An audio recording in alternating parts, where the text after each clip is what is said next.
설교 조금 이따 중간에 한번 부르겠습니다. 조금 늦게라도 오신 분이 계시죠. 여러분 그 성경 공부에 오신 것을 환영하고요. 그 말 그대로 성경 공부라고 그냥 바이블 스터디라고 이렇게 명명을 하는데 우리가 여러분 전에도 성경 공부 많이 해보셨죠? 근데 제가 이제 성경 공부를 이렇게 하면서 이제 성경 공부를 하는 목사 입장에서 제가 이렇게 보면 교재가 참 마땅치가 않아요. 교재가 제가 봤을 때 교재도 좀 많이 찾아보기도 하고 보통 이제 우리가 교재가 조금 있으면 중요한 건 그 교재가 우리 그 성경 공부를 이렇게 쭉 이렇게 이제 1년 이렇게 하게 되면 기간을 정해놓고 하는 기간 동안에 이렇게 좀 막 왔다 갔다 하지 않게 이렇게 좀 방향을 잡아주는 게 교재잖아요. 물론 이게 이제 텍스트지만 이것만 가지고 다 공부할 수 없으니까 좀 이 방향을 제대로 가게 하기 위한 그런 교재가 좀 목사들이 많이 아쉬워하는데 그리고 조금 이제 우리 교단의 신학하고도 좀 맞아야 되고 그런 교재를 글쎄요 저는 좀 뭐 이렇게 찾아도 보고 오래전부터 그렇게 했는데 마땅하지 않고 이제 뭐 큐티 형식의 자료 이런 것들은 많이 있는데 조금 무게감 있게 성경을 보다 더 깊이 그렇게 좀 우리가 좀 배울 수 있는 그런 교재가 참 마땅치가 않아요. 앞으로 우리가 계속 공부를 하겠습니다. 그래서 교재 때문에 제가 계속 되도록 교재를 안 하고 그냥 합니다. 제가 만들어서 프린트해서 나눠드리고 뭐 이런 이제 과정을 통해 하는데 그 중에서도 오늘 제가 교재로 쓰는 것이 한 2개쯤 되는데 그 중에 하나예요. 그래서 요거는 제가 이제 있으면서 조금 다른 교회 이걸 소개하고 이랬던 분들하고 협력을 해가지고 요 교재는 제가 편집을 한 거예요. 이게 두란노에서 나왔는데 훨씬 두꺼워요. 이거보다 훨씬 더 두껍고 책이. 그런데 조금 뭐라 그럴까 이렇게 우리가 교재는 교재인데 그거를 가지고 예전에 했는데 표현이 좀 그렇습니다만 우리한테 필요하지 않은 내용도 많아요. 그래가지고 조금 우리한테 우리 공부할 때 필요한 것들만 편집을 해가지고 빼고 편집보다는 빼버렸죠. 그런 것들은 빼버리고 예화도 약간 조금 이렇게 좀 뭐라 그럴까 이렇게 예화라는 게 좀 우리가 어떤 그 성경의 본질을 이해하는데 도움이 되는 예화가 되는데 조금 밸런스가 맞지 않는 그런 것들 다 빼고 그래가지고 다시 편집을 해가지고 제가 컴퓨터에 저장되어 있는 거를 다시 편집을 했어요. 그러니까 이거는 제가 이제 그 앞쪽 교회에서도 좀 했었던 건데, 근데 여러분들의 교재는 좀 업그레이드 됐어요. 우리 이제 박창호 목사님이 이거 뭐 계속 이거 가지고 한두 달 씨름을 하더니 저거죠. 칼라 쿨하지 않아요? 칼라 아니에요? 거기에 칼라가 아닌 거는 원래 원본 자체가 칼라를 아니에요. 그리고 그러니까 이게 원래 그 두란노에서 만든 책인데 두란노에서 있는 원본을 어떻게 구해가지고 편집을 한 거예요. 그래서 거기에 이제 칼라로 나온 거는 칼라로 아닌 거는 옛날 이제 자료 같은 거예요. 칼라 원 찾을 수 없어가지고 원본에도 그렇게 이제 되어 있는 거여서 그래서 아주 잘 만들었고 앞에 색인까지 목차까지 이렇게 다 짜집기 해가지고 편집해가지고 이렇게 여러분들한테 드리는 교재입니다. 근데 공부를 이거 그냥 자체로는 별로 도움이 되지 않아요. 그래서 어떤 분들은 목사님 이 책만 좀 살 수 있을까요? 라고 얘기하는데 물론 살 수 있어요. 그런데 내용이 그렇게 우리가 쓱 한번 읽어가지고 될 내용이 아니에요. 그래서 이 교재를 가지고 같이 이렇게 시간을 한 시간씩 그 목차에 따라서 보내야 이게 이제 그걸 뭐라고 그러죠? 우리 옛말에 구슬도 꿰어야 보배 있듯이 이게 보배가 아니에요. 그러니까 다 제가 본 구슬이야.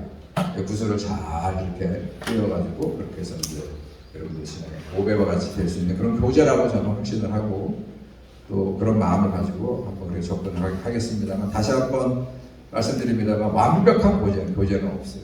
완벽한 교재는 없고 요거를 토대로 해서 제가 이제 또 공부도 하고 그리고 자료도 이렇게 좀 나눠드리기도 하고 그렇게 하면서 우리가 한번 좀 만들어가면 좋겠다 하는 그런 말씀을 드립니다.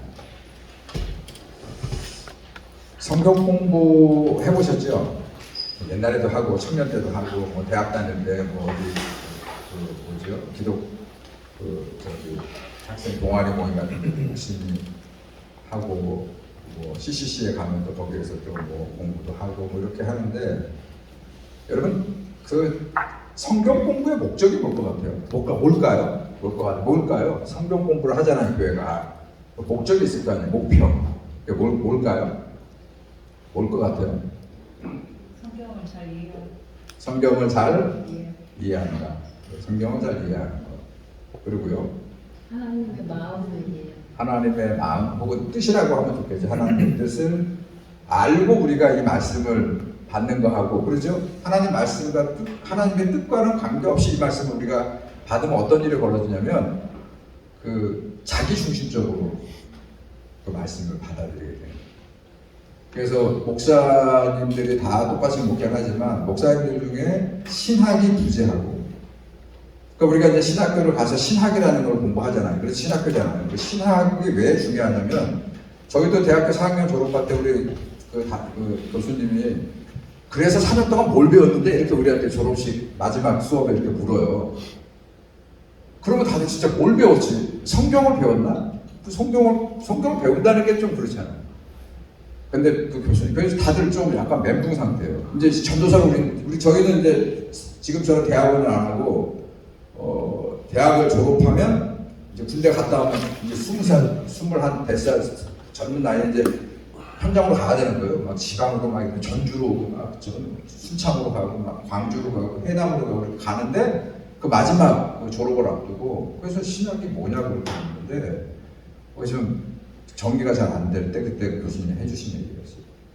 아무것도 아닌 것 같아도 너희가 신학이 바로 정립돼 있어야 너희가 전도사가 됐던 앞으로 목회를 할 때 이 성경은 너희도 보지만 너보다 훨씬 더 많은 연륜에 있는 교회 장로님들, 권사님들 이 성경책을 막 끼고 막 마르고 닳도록 있는 그런 분들하고 너희가 가서 목회를 하는 거다.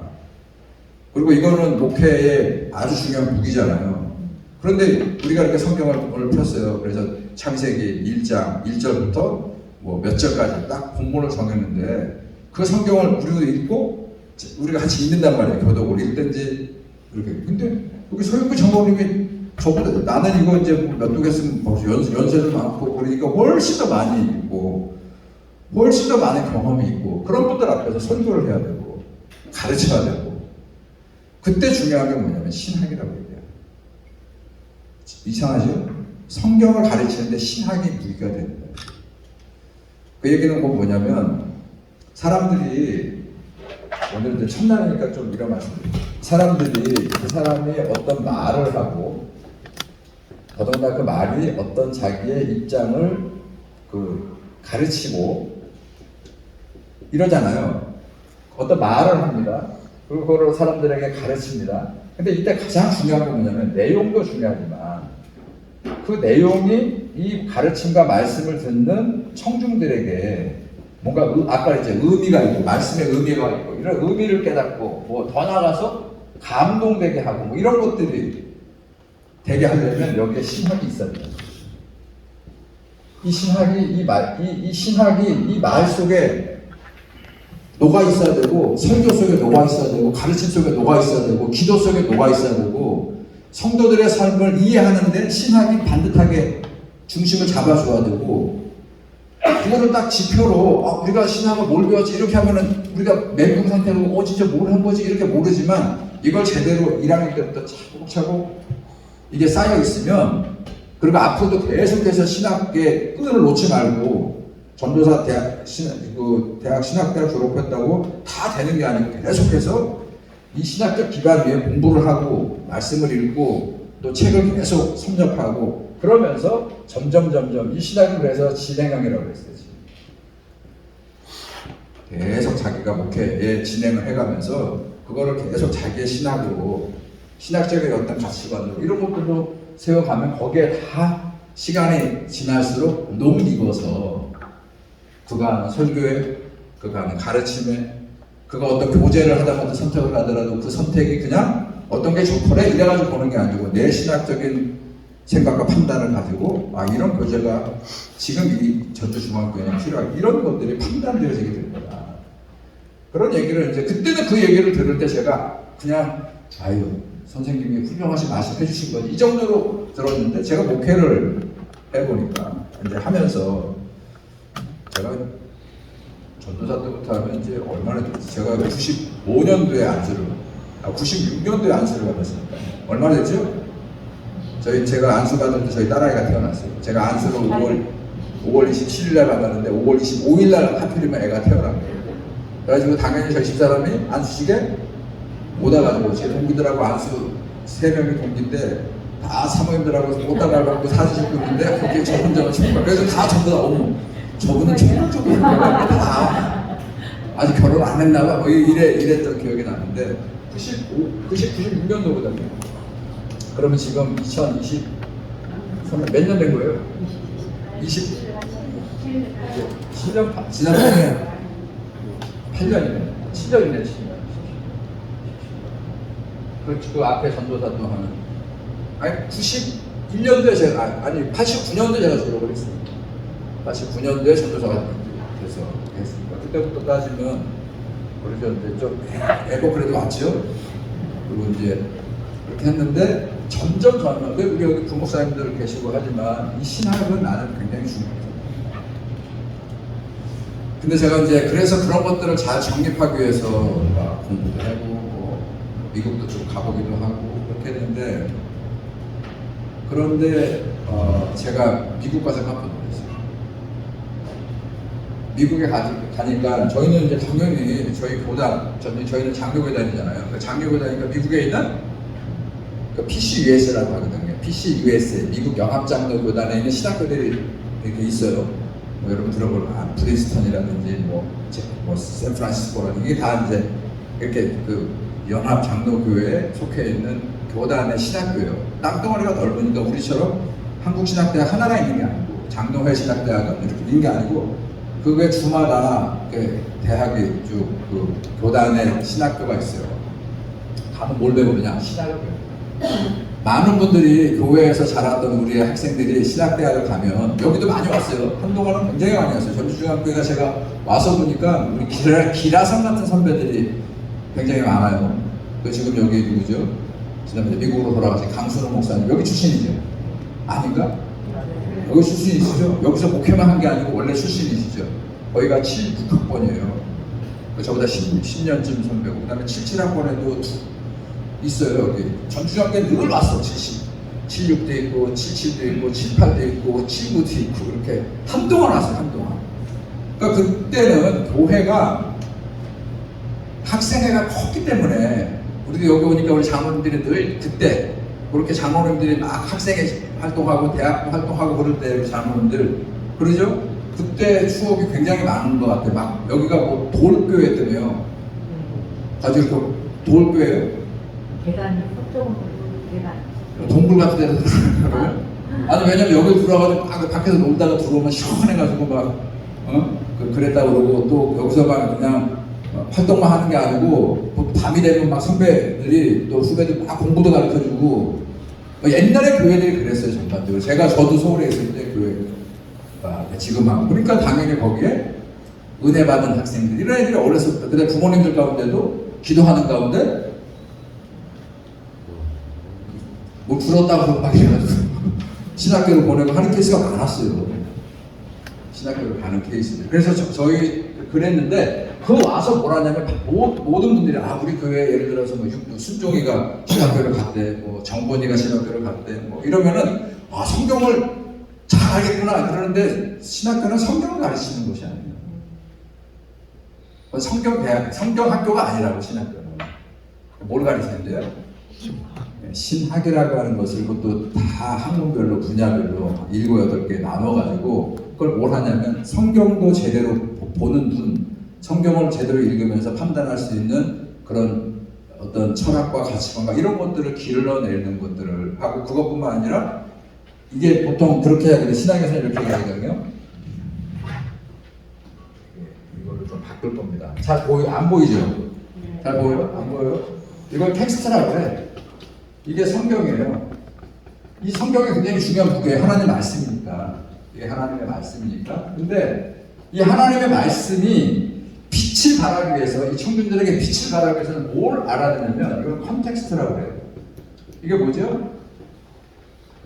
이 말씀을 전하는 목회자 또는 그 말씀을 듣는 청중들, 그리고 그 청중들에게 이 말씀을 전하는 어떤 상황이 있잖아요. 상황이 계속 변화무쌍하게 있잖아요. 그러잖아요. 우리 전주경 중학교 때 계속 상황이 변화무쌍하게 막 바뀌고 있잖아요. 제가 왔을 때는 한동안은 막 무슨 상황이었냐면 뭐였죠? 저 분립된 교회하고 어떻게든 자기가 약속을 지켜야 되고 막 일단 해야 된다 말아야 된다부터 시작해 이런 상황이 막 있어요. 거기에 또 혼재돼가지고 막 또 여기를 막 매각을 해야 되는데 막 매각위원회를 구성해서 막 팔려보려고 막 사람들도 만나고 막 그리고 또 누가 나타난다니까 막 어떤 이런 상황 그러니까 또 건축도 해야 된다니까 막 건축위원회 구성해가지고 누구 이런 상황들이 변화무쌍하게 계속 개인이 됐던 공동체가 됐던 그렇게 막 또 그것만이 아니고 우리 교회 상황만이 아니고 이 교회가 이렇게 있는 우리 교회 주변의 상황들 막 전주가 막 그냥 한옥마을 그 뭐죠 보전지구 뭐 이런 걸 해가지고 막 여기가 막 뭐가 막 뭐 규제가 된다 막 이런 상황들뿐만 아니라 막 선거가 됐더니 막 무슨 뭐 또 이 더 큰 세상 이런 상황에서 계속 교회 공동체로 말씀이 선포되고 그 말씀을 듣고 누군가는 새 힘을 얻고 의미를 깨닫고 우리의 신앙의 활동을 계속해서 해가는 그런 콘텍스트에 맞아야 한다는 거예요. 이게. 청중들이 지금 교회 공동체에서 생각하고 있는 어떤 상황들이 계속 벌어지는데 목사가 그것과는 아무 관계없는 그런 설교만 계속 하고 있으면 맞아야 합니다. 예를 들어서 제가 우리 서정미 집사님 집에 신방을 갔어. 근데 서정미 집사님의 신방에 상황이 있어요. 이렇게 보면 계속 있어요. 요길이가 지금 막 일본을 가가지고 막 뭐 이랬었는데 갔는데 제가 신방을 갔단 말이에요. 우리 장모님하고 배원들하고 그래 가가지고 그런 건 아무 상관없는 얘기를 딱 본문을 펴가지고 막 무슨 얘기, 좋은 얘기 하는 거예요. 하나님 복을 많이 받고 뭐 이런 얘기하고 돌아오고 그러면 조금 공허하지 않아요?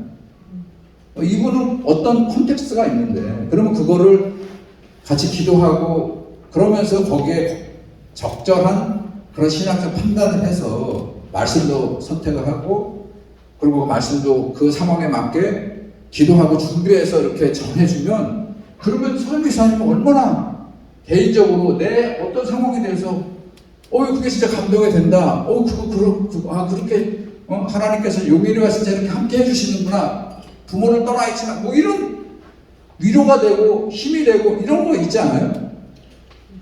그런 것들을 판단하는 게 신학이라는 거예요. 그러니까 목사에게 가장 중요한 거는 제대로 신학 공부를 했고 제대로 신학적 판단을 할 수 있는 그런 능력을 갖추고 있는 그런 분이냐. 신학교는 이걸 가르칩니다. 근데 제가 아까 이 얘기를 하려다가 깜짝 빼뜨렸는데 미국을 갔더니 공부를 하러 갔더니 이걸 안 가르치는 애도 있어요. 그 뭐를 가르칠까요? 앞으로 목회를 할 때 좋은 매뉴얼, 교육을 할 때는 이런 걸로 하고 신방을 갈 때는 이렇게 하고 교인들하고 상담할 때는 상담 기술을 이렇게 하고 뭐 이런 걸 가르치는 신학교들이 일본 많아요. 근데 어디를 가요? 목사들이 유학원 학생들이 어디를 가요? 주로 점점 여기는 와가지고 무슨 일하고도 공부해야 되고 막 영어로 페이퍼 써야 되고 막 책 읽어야 되고 또 들어가서 토론해야 되고 뭐 지금 당장 무슨 뭐 딱 이게 대부분 다 유학 오는 사람들 목회하다 오잖아요. 저같이 그 뭔가 딱 내 손에 쥐어주는 게 없다니까요. 계속 그냥 뭐 읽어야 되고 뭘 써야 되고 공부해야 되고 막 이러면서 시간을 2년 3년 보내고 막 이래야 되는데 여기를 딱 가면 뭘 준다고요? 매뉴얼을 가르치고 어떻게 상담하는 법, 어떻게 신방하는 법, 어떻게 가르치는 법, 설교는 어떤 심리적인 뭐 이렇게 접근해가지고 사람들이 다 들었을 때 뭐 이런 것들을 가르치는 신학교가 미국에 생깁니다. 가지고 학생들이 다 어디로 가요? 거기로 가는 거예요. 그 대표적인 학교가 어디예요? 그게 풀러예요, 풀러. 그 풀러가 그렇게 유명한 거예요. 와서 학생들이 다 풀러를 가는 거야, 풀러 신학교. 패사다나. 거기 가가지고. 그래가지고 거기는 졸업할 때 보면은 뭐가 많아요? 자료를 이만큼씩 가져온 거야. 자료를 다 지금 여기 다 항목별로 집방할 때 어떻게 하고 설교할 때 어떻게 하고 뭐 할 때 어떻게 하고 뭐 하고 이 자료를 딱 가지고 와서 여러분들 와가지고 어떻게 그 자료는 누구한테 보여줄까요? 안 보여줄까요? 아 우리 선배나 우리 후배들 중에도 그 훈련을 가서 공부한 친구들인데 자랑을 얼마나 하는 거야. 뭘 할 때는 뭘 하고 우리는 뭐 그냥 한국에서 대학원 다닐 때는 여기 와서 할 때랑 뭐 비슷하고 맨 그러고 있는데 그러니까 그거를 다 킵하고 키피마인드하고 자기만 딱 그리고 필요한 대로 가르치고 공부하고 그렇게 하는 거예요. 재미난 거 왜냐면 여기에 거쳐갔던 목사님들 풀로 출신들이에요 다. 그 매뉴얼을 가지고 오셨던 분들이라고. 차상현 목사님 불러, 김대호 목사님 불러. 어차피 여기가 장로님들이 목회자 초이스를 한 거니까 유학을 그래도 하시고 우리 잘 대전을 중앙교회로 그래서 왔어요. 따라와요. 그래서 그거 하신 거예요. 근데 저는 개인적으로 저는 이제 그걸 안 했으니까 믿고 하지만 아까 이제 신학이 왜 필요하다고요? 자, 이거 뭐예요? 이거 상황은 계속 변화무쌍하게 바뀐다고요. 아니 하다못해 그냥 이렇게 개인이 막 어떤 상황이 막 계속 변화무쌍하게 바뀌고 있고 그 다음에 지금도 이제 이 코로나라고 하는 상황이 막 그냥 온갖 노동을 치고 이럴 때 매뉴얼이 따라갈 수 있을까요?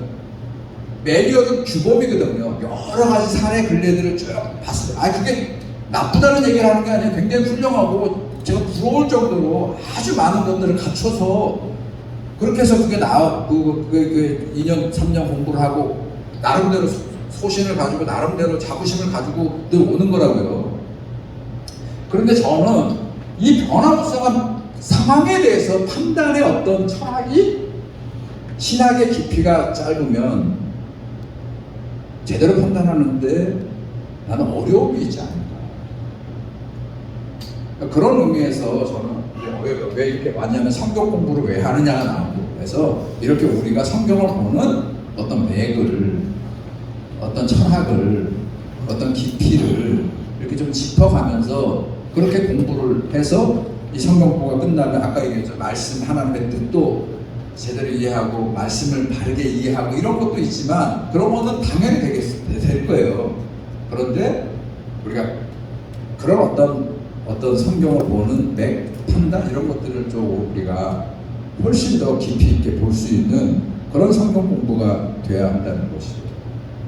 그래서 진짜 하나님을 우리가 사랑해 하나님을 사랑한다. 하나님 우리를 사랑하시는 만큼 사랑한다. 예수님을 사랑해야 된다. 이런 찬양과 고백을 많이 하잖아요. 그러면 말로만 하는 취임새가 아니고 그게 너무 그냥 이렇게 빛바랜 사진처럼요. 제가 하나님을 사랑합니다. 기도하면 하나님 저를 사랑해. 이렇게 하면 그 사랑 얘기가 너무 그냥 흔해 빠져가지고 자기도 그게 무슨 의미인지 모르고 그냥 하는 얘기들이 너무 많아요. 그게. 그 진짜 하나님을 사랑하고자 하는 게 과연 뭔가를 우리가 이렇게 좀 정리하면 하나님 사랑하는 걸 1차적으로 얘기하면 뭔지 아세요? 하나님 말씀을 듣고 하나님 말씀대로 따라보는 거예요. 살아보는 거예요. 내가 어떤 결정과 판단을 하는데 그냥 하나님 사랑합니다가 아니고 그런 추상적인 사랑이 아니고 내 이 상황에서 하나님 한번 제가 믿어보고 하나님 말씀 저한테 새벽기도 이렇게 주셨어요. 오늘 목사님이 10편의 21편을 통해서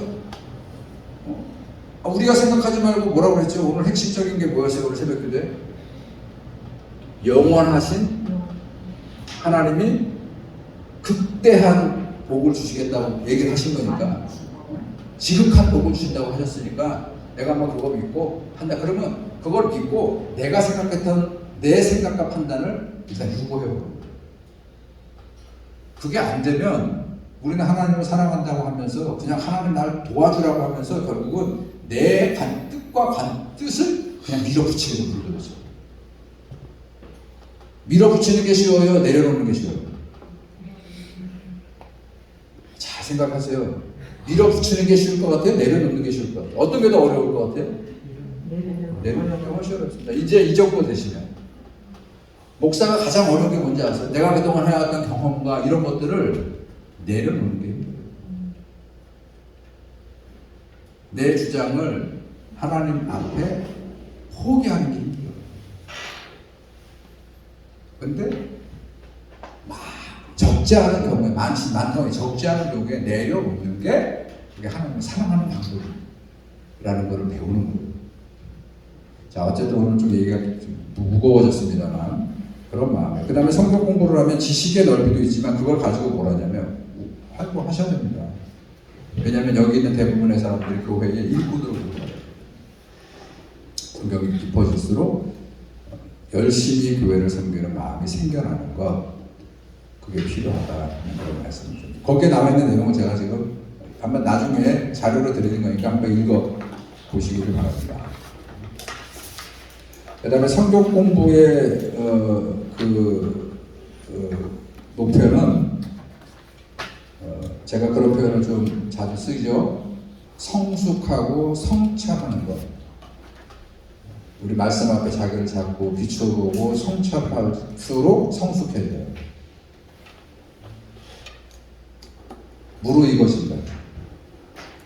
우리 이제 여기 계신 우리 장로님들을 포함해가지고 여기 이제 우리 권사님들도 저도 그렇고 제가 이제 올해 우리 나이가 59이거든요. 그럼 내년에 60, 내후년에 환가. 아유 좋겠죠?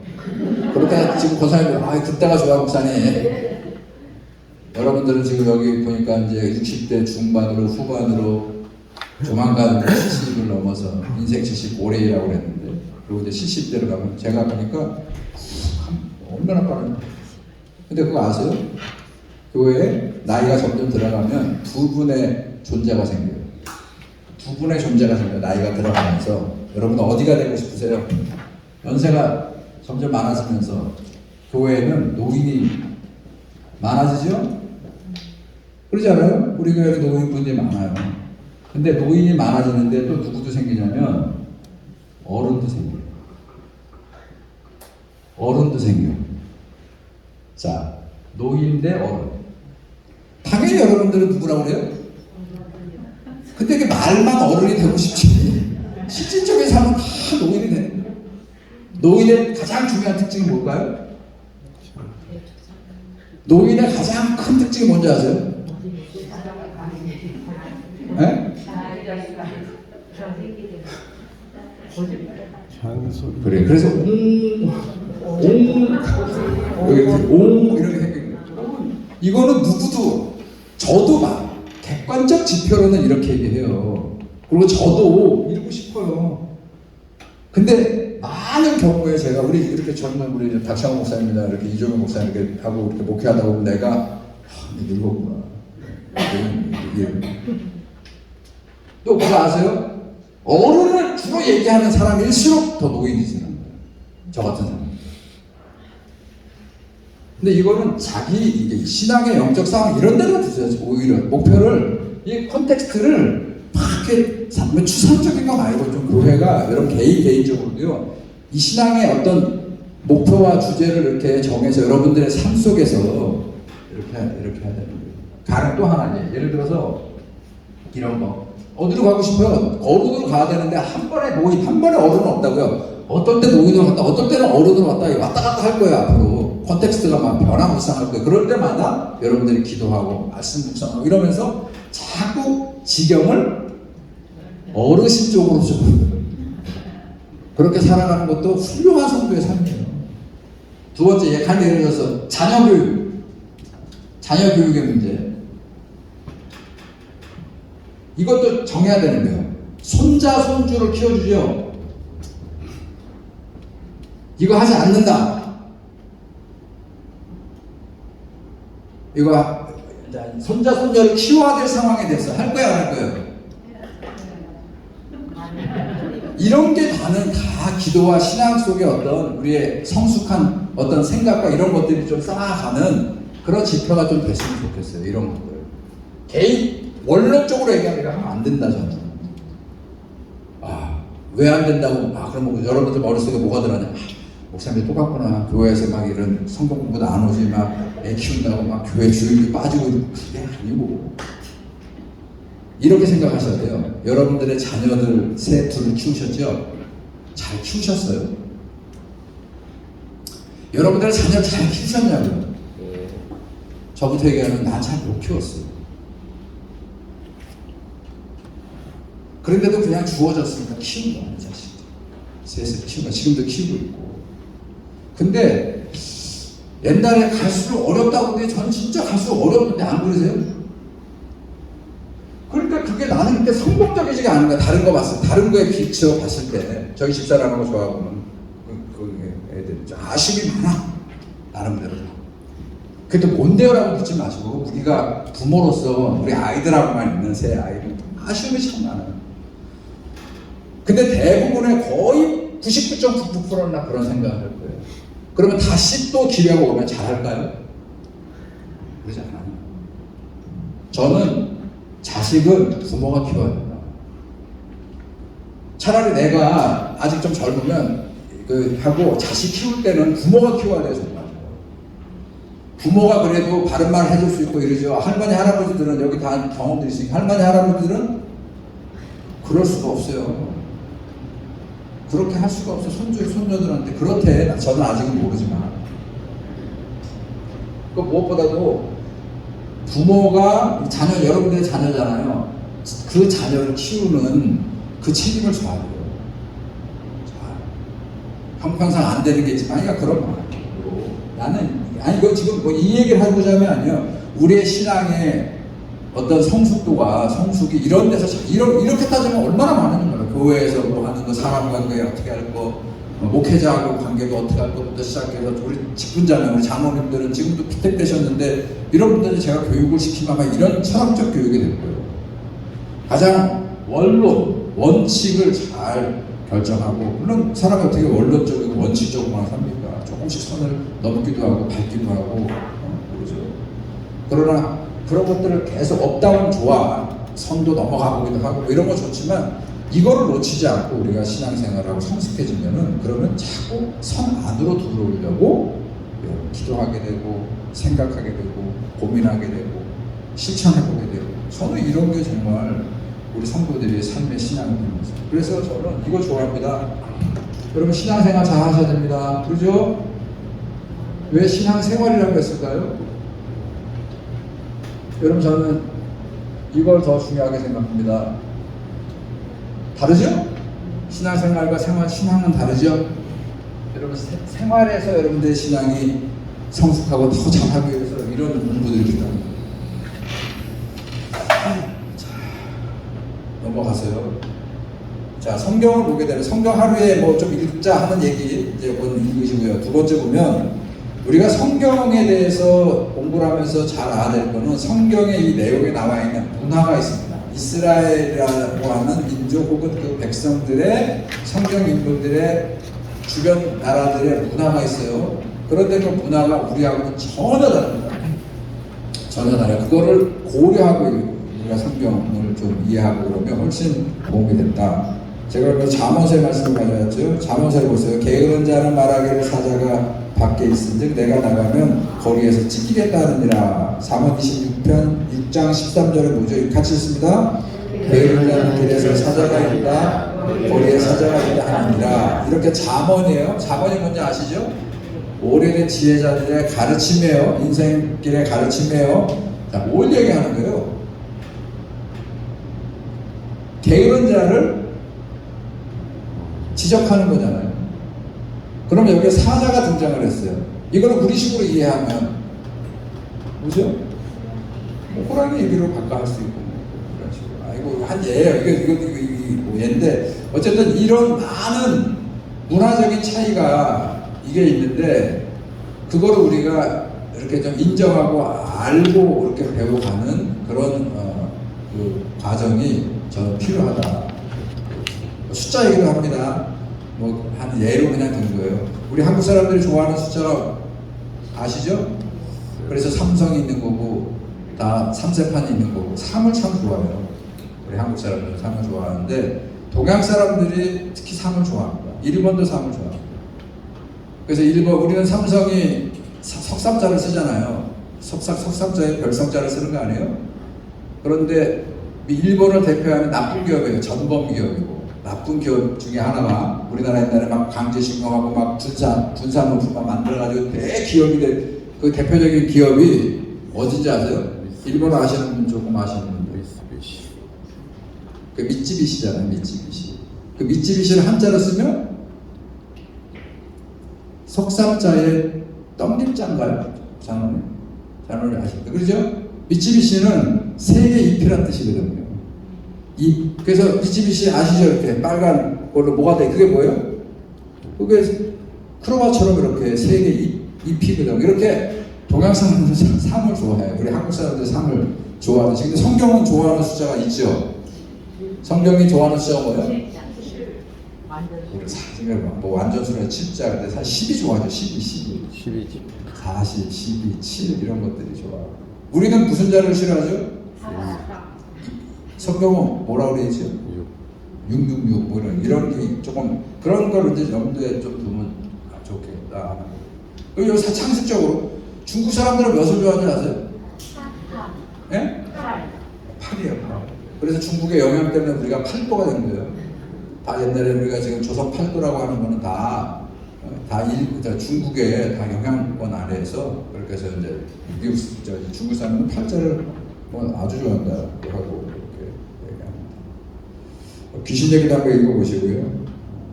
그다음에 성경은 맥을 짚는 공부가 돼야 한다 하는 얘기 정도. 자, 이제 본격적으로 교재로 들어갑니다. 자, 첫 번째를 해석이 갑니다. 자, 이거 좀 지우는 사이에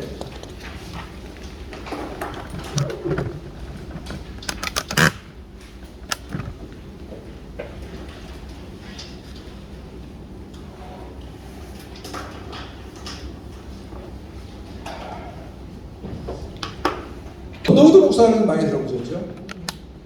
그 다음에 이 언더우드 목사는 장로교, 아까 얘기했던 미국의 연합장로교회라고 하거든요. 그러니까 옛날에 이제 2차 세계대전이 끝난 다음에 우리가 지금 이렇게 교회가 이렇게 우리가 한동안 막 그 선교에 지금도 그렇고 선교를 목매잖아요, 교회들이. 그래서 우리 어디로 가죠? 동남아시아를 가잖아요. 인도네시아, 인도 막 이렇게 그냥 본물 터듯이 막 가는 거예요. 거기에는 그 명함이 함께 존재합니다. 좋은 것도 있지만 그렇지 못한 부분도 함께 하면서 막 지금 선교를 하는데 전쟁이 끝난 다음에 미국과 유럽이 그랬어요.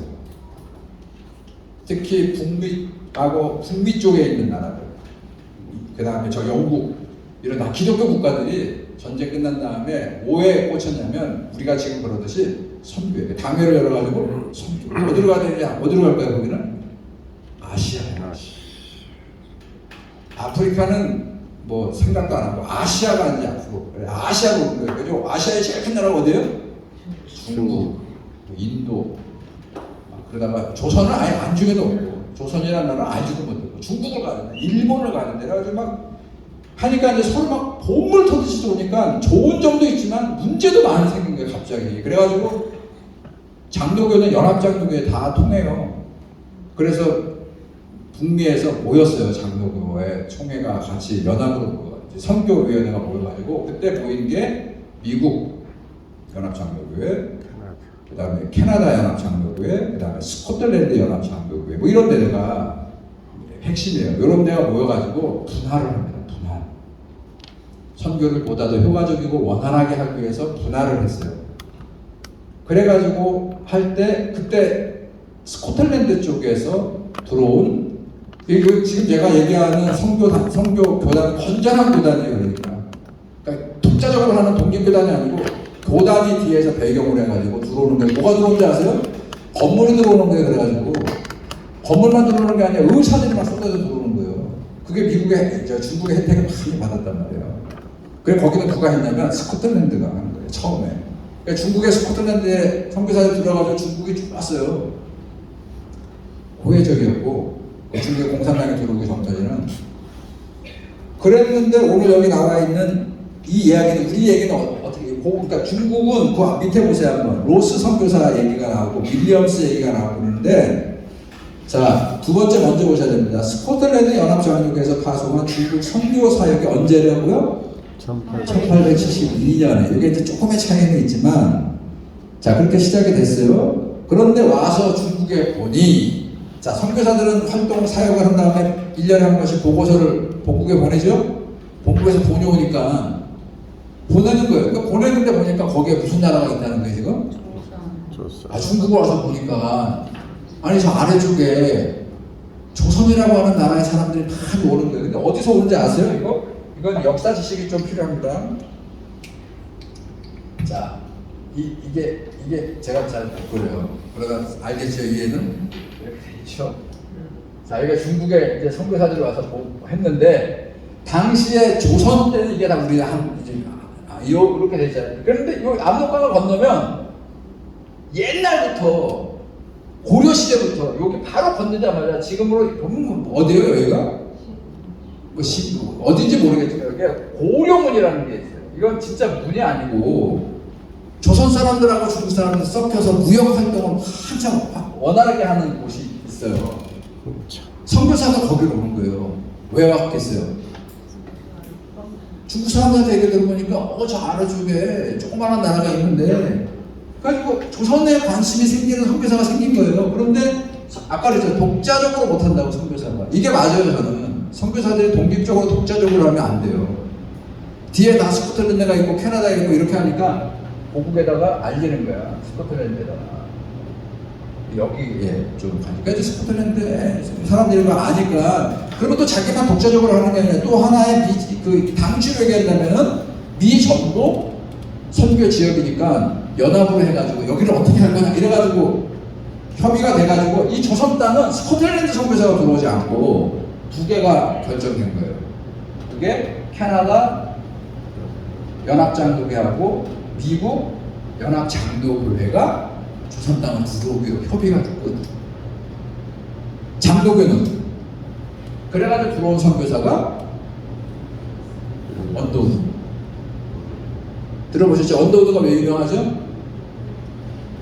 세문학교회를 처음으로 세우고 그 다음에 그 언더우드를 통해서 근데 언더우드가 들어오고 세문학교회가 세웠고 장로교회들이 의사들을 막 보내주는 거예요. 그래가지고 나중에 생긴 게 뭐예요? 학교를 세우고 병원을 세우는 거예요. 그래서 이화여대, 이화학당이 생기는 거고 세브란스 학교가 생기는 거고 그렇게 해서 들어오는 얘기를 하고 있는 거예요. 지금 요 얘기는.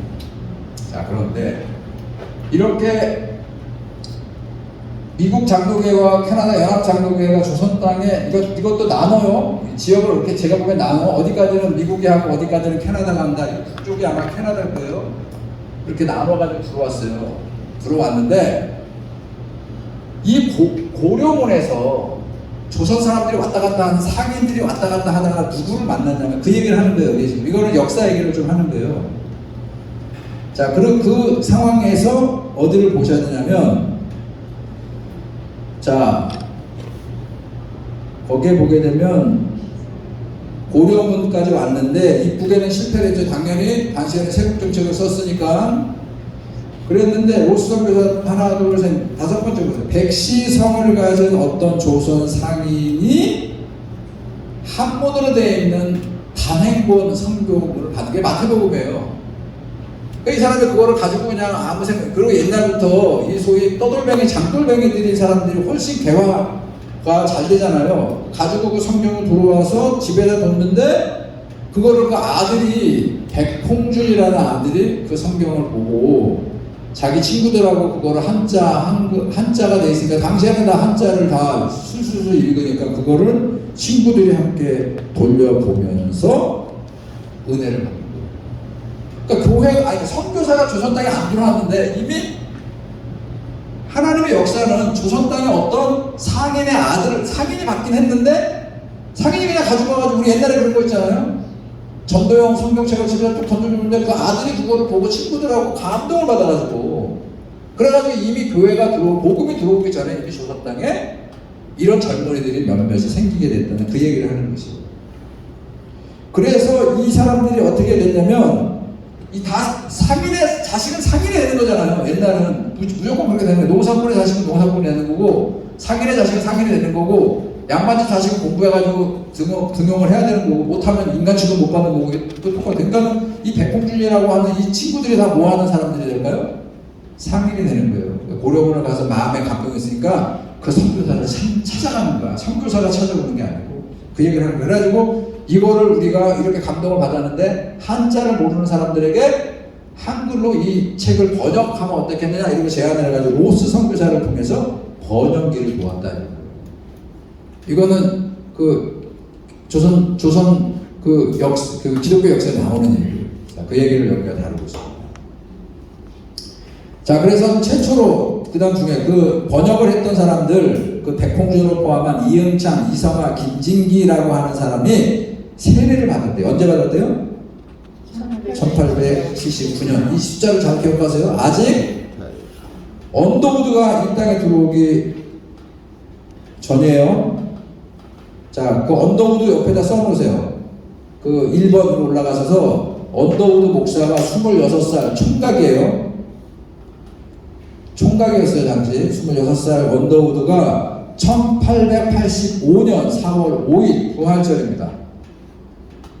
역사를 보게 되면 1885년 4월 5일 부활절 아침에 인천의 제물파항에서 태평양을 건너왔어요. 한 달 넘게 배를 타고. 자, 그러니까 1885년 4월에 들어왔으니까 세례는 언제 받았다고요? 79년. 몇 년 전이에요? 예, 벌써 6년 전에 세례자가 이렇게 교회에 있었다는 거예요. 나중에 이들이 다, 그래서 이 사람들이 중심이 돼가지고 세운 교회가 한국 역사의 가장 첫 번째 교회가 되는, 들어보셨죠? 강화도에 있는 솔레교회가 생겨나요. 서상윤이라고 하는 걸 통해서. 자, 그리고 1885년에 드디어 그 미국에서 들어오는 그 통상을 타고, 배를 타고 일본에 거쳐 들어오는 배를, 일본으로 오는 배였죠 사실은. 그걸 타고 일본에서 갈아타고 제물포로 언더우드 목사가 오는데, 이거는 아까 그랬죠. 연합 장로교회 선교 역사라고. 근데 그때 누가 같이 따라 들어오냐면, 써놓으세요. 그다 아펜셜러. 아펜셜러죠. 아펜셜러 누구죠? 예? 감리교 UMC라고 합니다. 감리교 목사 부부가, 여기는 부부가 옵니다. 같은 배를 타고 일본을 거쳐서 북이라는 날 제물포항으로 들어옵니다. 그래서 감리교를 제가 보면 참 재밌어요. 그래서 결국 공식적 선교사가 조선 땅에 누가 먼저 왔느냐는 거예요. 같은 배를 타고 왔고 누가 먼저 내렸냐. 그래서 우리가 장로보다 조금 빠르다 이렇게 주장합니다. 감리교는. 왜 그런지 아세요? 아니 같은 배를 타고 제물포항에 들어왔는데 왜 지들이 빠르다고 얘기해요? 왜일까요? 아까 언더우드는 총각이니까 자기 혼자 들어왔고, 아펜셜러는 부부니까, 자, 내릴 땐 누구 먼저? 누구 퍼스트? 레이디 퍼스트 하니까 분명히 아펜셜러, 미세스 아펜셜러가 먼저 조선 땅에 발을 내렸을 것이다. 교회가 그 정도 수준이에요. 교회가. 그러니까 그 수준을 높여야 된다고요. 교단 얘기를 하고 성교회의 큰 물줄기를 얘기하는데 거기에 레이디 퍼스트 해가지고. 그 진짜 감리교 친구들은 그렇게 얘기해요. 그러면 또 목소리가 크게 아니고 이럴 필요 없다고요. 그런 지역적인 그런 거에는 그냥 뭐 그러거나 이렇게 하지. 여러분 아세요? 교회가 싸움 나는 거는 어떻게 싸우죠? 그런 걸로 싸우는 거예요. 레이디 퍼스트 했다는데 장로교 목사가 그때가 뭔 일이야? 그런 데가 없어. 왜 싸우는 거야? 여러분 옛날에 어느 교회에 싸움이 났어요. 왜 싸움이 났는지 아세요? 그랜드 피아노 때문에 싸움이. 그랜드 피아노가 들어왔다는 거예요. 좋은 날. 근데 음악 뭐죠? 찬양대 담당 장로님이 이 그랜드 피아노는 오른쪽에 성가대를 마주보고 여기다가 딱 세워놔서 성가대 찬양 딱 하는데 반주자가 마주보고 딱 지휘자 사인을 받아가지고 여기다 왼쪽에다가 놔야 됩니다. 그래서 근데 이거를 허물했던 장로님 뭐라고요? 나는 성가대 옆에 있는 것이라고 싸우는 거예요. 그 싸움이 어떻게 됐죠? 그가 갈라지는 거예요. 10년 후에 둘이 은퇴해서 만났어. 그때 이렇게 얘기하다가 한 장로가 없는데 당신이 오른쪽이야, 내가 왼쪽이야. 교회 싸움은 그 핵심을 짚고 들어가 보면 본질은 그다지 중요치 않아요. 그런 이들이 비일비재해요. 그러니까 그런 것들을 경계해야 되는 거예요. 경계해야 되는 거죠. 양보하면 되는데 그럴 때 사실은 참 목사가 참 쉬워요. 그런 목회는 장로님들 불러가지고 예수님 얘기만 전해주면 되는 거예요. 그리고 그분들이 그래서 이 성경 공부에 들어와야 되는 거예요. 그래가지고 성경 공부 딱 펼쳐가지고 그 본문 딱 읽으면 그 뭘 지금 메시지를 하는가 아는 거예요, 서로. 그거를 또 시커먼 얘기하면은 그 정도 수준이면 뭐라 그래요? 아이 노 목사가 또 저쪽 A 장로 편들어서 얘기하는 거 이러고 싸자면서 이제 가는 거거든. 여러분들은 정말로 이 주님의 몸된 교회를 찢는 사람들이 되서는 안 된다는 거예요. 그거는 반드시 하나님 앞에 가가지고 어떻게 해요? 그건 여러분 이 교회는 하나님께서 핏값으로 세우신 거 맞죠? 하나님의 계획의 뜻으로 세우신 거 맞죠? 하나님이 말씀하시고 계획하시면 그 말씀의 역사가 어떻게 이루어진다고 제가 설교 때 얘기했죠? 누가 하시는 거라고요? 하나님이 빛이 있으라 하시니 빛이 있었다면 빛을 말씀하니까 짜라고 빛이 아니고 거기에는 뭐가 있는 거예요? 말씀을 도와서 역사케 하는 성령의 역사가 있는 거예요. 교회는 하나님께서 계획하셨고 하나님께서 뜻을 세운 것이 뭐를 통해서요? 성도들을 통해서 성령께서 역사하셔서 교회가 세워지는 거예요. 근데 그 교회를 찢어 뭐를 해방한 거죠? 모든 죄는 전부 다 용서가 가능하지만 어떤 죄는 용서가 가능하지 않다고요? 성령을 해방한 죄예요. 그거를 연동해서 생각해야 되는 거죠. 그러니까 본질적인 것보다도 비본질적인 걸 가지고 서로 저는 이랬으면 좋겠어요. 우리 권사님들이 만나면 이 예배를 와서 예배 기도하는 자리에 기도하러 어떻게 권사님이 안 나올 수 있냐? 이건 본질을 가지고 얘기하는 거예요. 훈계하고 권면하는 거예요. 그러지 않아요? 그래서 그것이 다시 같이 더불어 함께 예배를 세우고 교회를 세우고 기도를 세우고 또 가가지고 또 성경 공부 안 온다고 싸우지 마시고. 예수님은 절대로 사람을 보지 않았어요. 제가 예수님은 들을 게 있는 사람은 들으라. 예수님이 전화하고 막 전도사 막 전화해가지고 막 예배 오라 이런 거 하지 않았어요. 들을 게 있는 사람이 듣는 거예요. 우리는 열면 되는 거예요. 그러니까 늘 기도할 때마다 제가 지난주에 설교죠. 들을 게 있는 복되기가 되게 하도록 늘 기도하고 사모하고 그렇게 하면서 가야 됩니다. 자 오늘 얘기 빨리 가야 되니까 그렇게 해서 교회 이 핵심 얘기는 뭐냐면 조선 땅에 선교사가 들어와서 교회를 세우기 이전에 이미 중국과 연동되는 어떤 상황에서 시아틀이 있었다는 거예요. 그리고 이는 와중에 그 스코틀랜드 선교 연합장로교회가 조선 땅을 알리고 그것이 캐나다 연합장로교회와 미국 연합장로교회가 한국 땅을 들어오게 되는 배경이 되는 것이죠. 우리 교단은 어느 쪽하고 가까운지 아세요? 캐나다 연합장로교회하고 가까워요. 기독교 장로교회. 자, 그렇게 해서 조선 땅에 언더우드 목사가 들어와서 교회를 세운 게 세문안교회입니다. 아까 그랬죠. 아펜셜러 목사님이 레이디 포스트 같은 날 들어와서 그분이 세운 교회가 어딜까요? 아펜셜러 세문안교회는 언더우드 목사님이 세우고 어디예요?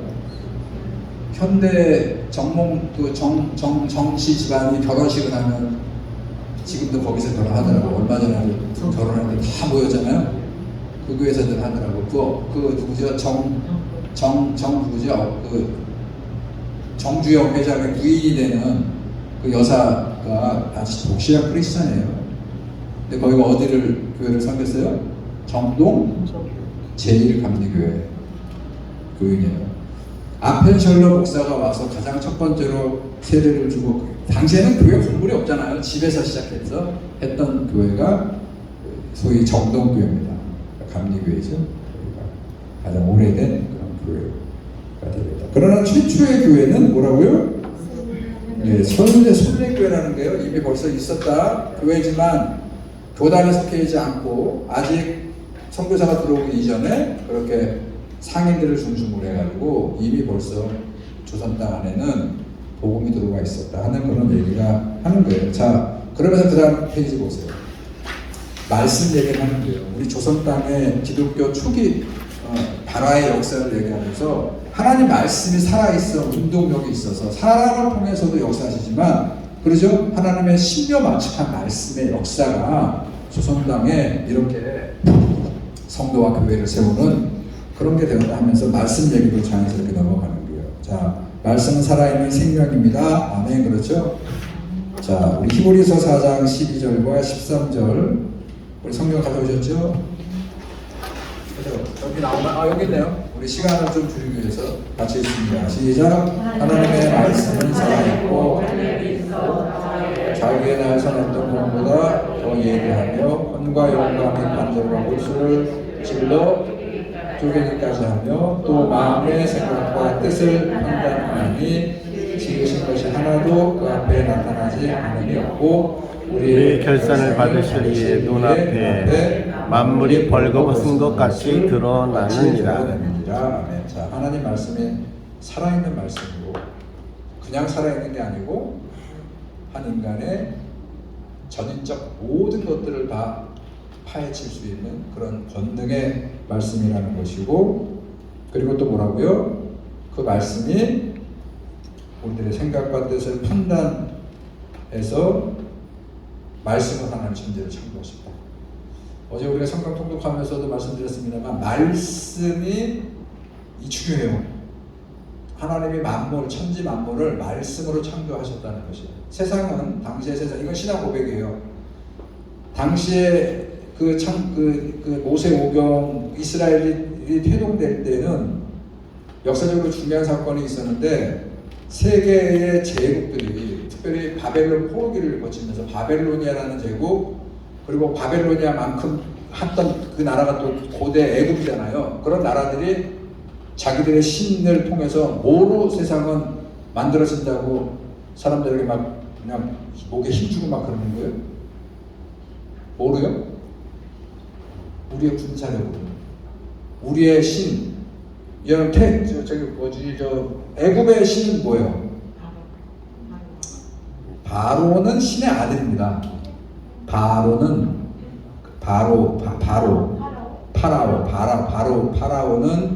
왕이잖아요. 파라오라고 불렀잖아요. 거기는 그 신의 아들이에요. 이게 로라는 신이에요. 태양신입니다. 태양의 어디죠? 애국은 태양신을 섬기죠. 태양신. 태양의 아들이라는 뜻이고 바벨론은 마루둑이라고 하는 신을 섬겼어요. 마루둑이 걔네 신화에 나오면 바벨로니아 신화의 마루둑 신이 어떤 신들과의 싸움을 통해서 그 신을 꺾고 그 신의 몸을 쪼개서 하늘을 궁창으로 바다로 이렇게 하는 얘기가 신화에 나와요. 그래서 또 마루둑은 뭐로 한 거예요? 그러니까 결국 자기의 대적자들을 힘으로 쪼개서 이렇게 나와요. 그러니까 마루둑 신이 세상을 창조했는데 그렇게 신의 세계에서 자기의 적대자인 신을 쪼개서 그래서 그 신들을 통해서 막 땅을 하늘을 이렇게 다스리게 했다는 거예요. 거기에 반대하는 거예요. 이스라엘의 신앙 고백은 폭력이 아니고 무기가 아니고 군사력이 아니고 강대국의 어떤 힘이 아니고 뭐로요? 말씀으로 하나님이 천지 만물을 창조하셨고 그리고 하나님께서 이 세상을 구원할 때 예수님이 이 땅에 오셨는데 요한복음 제가 지난주 설교 그거잖아요. 요한복음 1장이 뭐예요?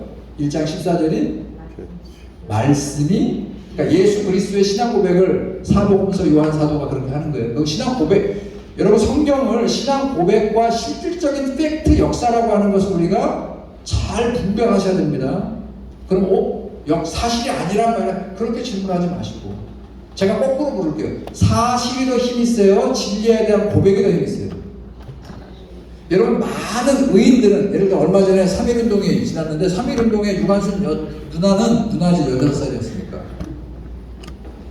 현 사실로 따지면 그렇게 해야 될 만한데 엄마를 생각하고 이화여대에 다녔어요. 이화학당에 다녔잖아요. 엄마를 생각하고 부모를 생각하고 당시의 사회 규범을 생각하고 그러면 그렇게 해야 돼요 말아야 돼요. 수많은 독립투사들이 가족을 생각하고 자라나는 자식들을 생각하면 어디를 따라가야 돼요? 그 얘기는 이렇게 치환을 해야 되는 거예요. 나라는 3.1운동에 뛰어들겠어요? 그냥 있겠어요? 가만히 있어도 상관없는데 근데 그분들은 왜 뛰어들었냔 말이에요. 왜?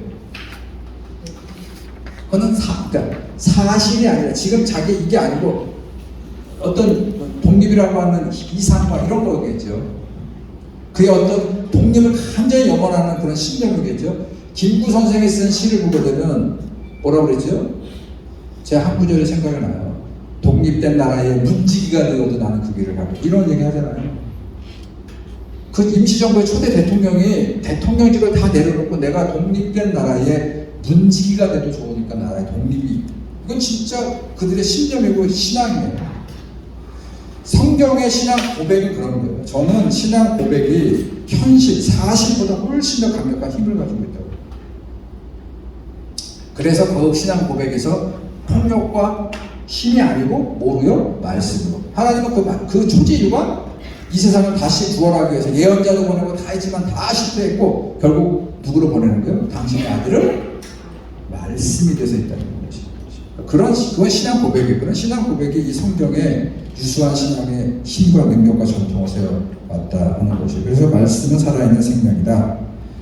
자, 두 번째. 자, 성경은 그 말씀은 곧 뭐 하는 거라고요? 나를 비춰보는 거울이 되어야 된다. 이런 빛을 쫙 걸어보십니다. 이런 말씀들은 여러분 진짜 새겨놓으셔야 됩니다. 이 말씀은 다른 게 아니라고. 이 말씀을 가지고 그냥 나 필요할 때마다 찾아가지고 이거를 이용해서 막 나 스스로 안위하고 그런 게 아니고 그 말씀 자체가 우리 자신들을 비춰보는 거울이 되어야 된다. 그래서 이게 신학이 필요한 거예요. 그 말씀. 제가 그 얼마 전에 우리 욥기를 끝났습니다만 욥기 초반에 우리 40일 한밤 새벽 기도회할 때 여러분 그런 얘기들은 좀 충격적이지 않아요? 욥기 8장 10절 뭐죠? 내 시작은 미약하였으나 내 끝은 상대하리라. 이거 어디에 거대했죠?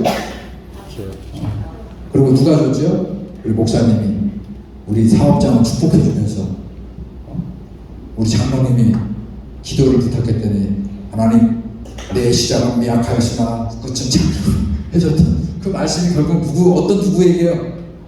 빌다시 누구를? 의인을 공격하는 얘기예요. 컨텍스트가 있었단 말이에요. 그렇다면 말이라는 게 어떤 상황에서 어떤 맥락에서 어떤 사람이 누구에게 하느냐에 따라서 그게 좋은 말이냐? 따르지 말아야 될 말씀인가 판단을 해야 되는데 우리는 그런 거 다 빼버리고 그냥 좋잖아. 내 시작은 미약할 수 있는 거 참. 이런 말씀의 어떤 거를 알게 된다는 게 우리가 이렇게 통해서 그걸 모르면 여기처럼 되는 거예요. 야, 여기 얘와 이거 들어보신 얘와 아니에요? 어떤 사람이 이제 예수 잘 믿기로 하고 목사님이 말씀대로 살라고 그랬어. 그러니까 나는 오늘 아침에 일어나서 새벽 기도 딱 끝나고 쫙 펼쳐가지고 그 말씀이 곧 하나님 나에게 주신 말씀이야 이렇게 해서 딱 펼쳤더니 뭐가 됐대요? 유다가 올라가서 스스로 몸이 뭐 이 얘기잖아요. 이렇게 믿으면 안 된다고 성경은. 아까 이렇게 그렇게 해서 안 된다. 말씀은 컨텍스트까지 같이 해서 우리의 삶의 거울로 그렇게 비춰봐야 된다. 그런 얘기예요. 아까 뜻 얘기가 나왔는데 하나님 말씀이고 뜻이에요. 그리고 그 말씀, 즉 뜻이 우리가 하나님을 사랑하고 하나님을 믿는 근거가 되는 거예요. 그리고 그 하나님의 뜻이 결국 이루어지게 하는 게 성령의 역사인데 하나님의 역사는 사람들, 교회 공동체를 통해서 성령께서 그 하나님의 말씀과 뜻이 이루어지도록 역사하신다는 그런 방법을 이렇게 두고 마지막 이거 다 아시죠? 아는 만큼 보인다. 그 성지순례를 가시면은 그 성지순례를 보통 그냥 막 가요. 근데 보통 좀 그래도 생각이 있는 교회들은 성지순례 가기 전에 뭐 하죠? 공부를 합니다. 그 공부를 잘 하고 가셔야 돼요. 그래야 그 비싼 돈 들여서 가는 성지순례가 진짜 평생을 이렇게 잊혀지지 않는 그런 순례가 되는 거예요. 가면은 그 공부했던 내용을 똑같이 혹은 좀 다르게 하지만 어쨌든 그 공부했던 내용의 지역을 가서 가이드의 설명을 들으면 알고 듣는 거, 그 다음에 보는 것과 모르고 보는 것은 천지차이예요. 저는 뭐 워낙에 그 그 어려서부터 가난하게 자라고 뭐 이래가지고 음악, 미술, 예술 이거 아무 문외 아니에요.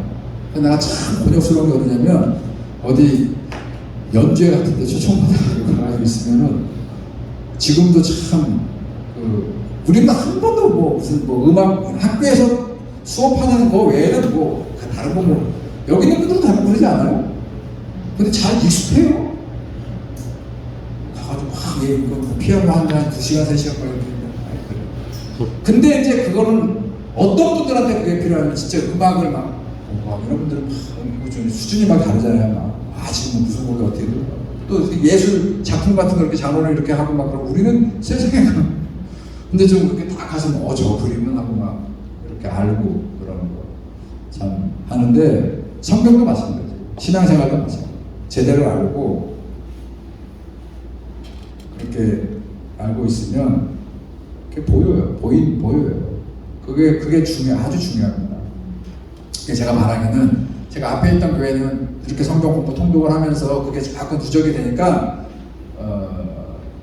그렇게 얘기해요. 목사님이 지난주 설교하셨는데 그거 다 이 성경책에 이렇게 막 기록이 돼 있으니까 그러면 저는 그럴 것 같죠. 오늘 목사님이 설교 재탕하는구나. 어떤 목사도 설교 재탕 안 합니다. 그럴 것 같아 제가. 요새 시대가 어느 시대인데 그게 다 인터넷에 났는데 근데 이런 건 있죠. 그게 어느 성경 공부 때 어느 상황에서 그 얘기를 들은 게 기억에 남는 거예요. 좋은 현상이에요. 그리고 반응은 뭐라고 그러냐면 아는 얘기가 나오면 더 반갑대. 그래요? 아는 얘기가 나오고 근데 그 얘기를 제가 딱 그래도 다른 교회는 피드백 많이 받았어요. 여기도 그러리라고 보겠습니다. 여기 너무 점잖해가지고 피드백이 없어가지고 지금 내가 잘하고 있는 건지 그냥 혼자 하고 있는 건지 잘 모르겠지만 제가 그 얘기를 듣고 이렇게 돌아보면 내가 학교 다닐 때 그랬더라. 학교 다닐 때 선생님이 막 영어 문장을 가르치거나 막 이렇게 하는데 저는 학교 다닐 때 국사를 굉장히 좋아했습니다. 나는 그래서 만약에 목사가 안 됐으면 나는 국사 선생님이 됐었어요. 국사 선생님이 됐어요. 제가 고등학교 2학년 때 앞뒤만 안 한다. 아마 그럴 개연성이 커요. 난 국사를 너무 좋아했어요.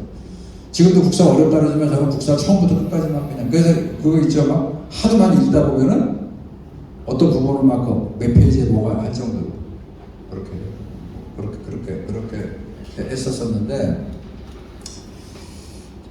그 수업 시간에 이제 그렇게 막 좋아하는 과목이 있으니까 막 참고서도 보고 거기에 관련된 책도 보고 그러니까 우리 그 고등학교 때 부사 선생님이 수업을 가르치면 제가 촉새처럼 먼저 딱 대답해.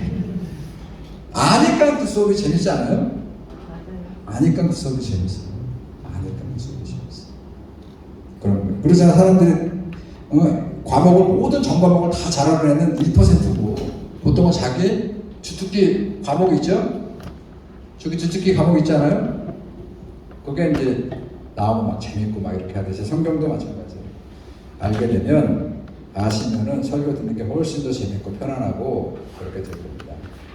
저희 집사람이 가끔가다 목사님 틀렸어요 오늘 이렇게 얘기해요. 그럼 이제 긴장을 해야 돼요. 하도 많이 들어가지고 가지고 확인해보면 내가 틀렸어요. 어떻게 되지? 그런 때가 있어요. 저 성경책에는 지금 어마어마한 게 적혀 있어요. 결혼을 해서 그래서 어느 날 저 성경책 갖다 없애버리든지 이거를 사는데 저희 집사람이 똑같이 돈 10,000원 주고 어제 샀어요. 내가 갖다 버렸어. 고백할게. 이거 있었거든요 나. 내가 갖다 버려버렸어. 또 가서 아는 척하고 이럴까봐 내가 하다 보면 틀릴까봐. 알면 재밌어요 진짜. 여러분 성경 기록을 자주 해놓으시기 바랍니다. 제가 틀리면 저한테 얘기해 주세요. 그러면 우기진 않은 저는 속으로 좀 창피할 뿐이지. 근데 저도 얼마나 호술하게 짝이 없는데 여러분 좀 이해를 해주시고 누구 생각하면 되냐면 제가 저기 있잖아 작년에 그 전신 마취를 2번 했잖아요. 어머나 얼마나 깜빡깜빡하는지 난 몰랐는데 어느 후배 목사님이다. 형님 여기 수술을 2번 하셨잖아요. 왜? 그랬더니 전신 마취 2번 하면 약간 깜빡 증세가 생긴다고 그러네요. 인간이 한계가 있으니까 그렇게 이해해 주시고 누구나 그럴 수 있다. 자 넘어갑니다. 시간이 자 성서의 구조부터 보겠습니다. 자, 이 구조를 아는 건 굉장히 중요해요. 구조를 아는 건 굉장히 중요합니다. 여러분 그런 얘기 들어보셨어요? 제가 언젠가도 설교에서 했나? 우리 학생들에게 집을 한번 그려보라고 그래. 집. 여러분들 한번 집을 한번 그려보세요. 마음속에. 어떻게 그리죠? 순서가 어떻게 되죠? 세모네모.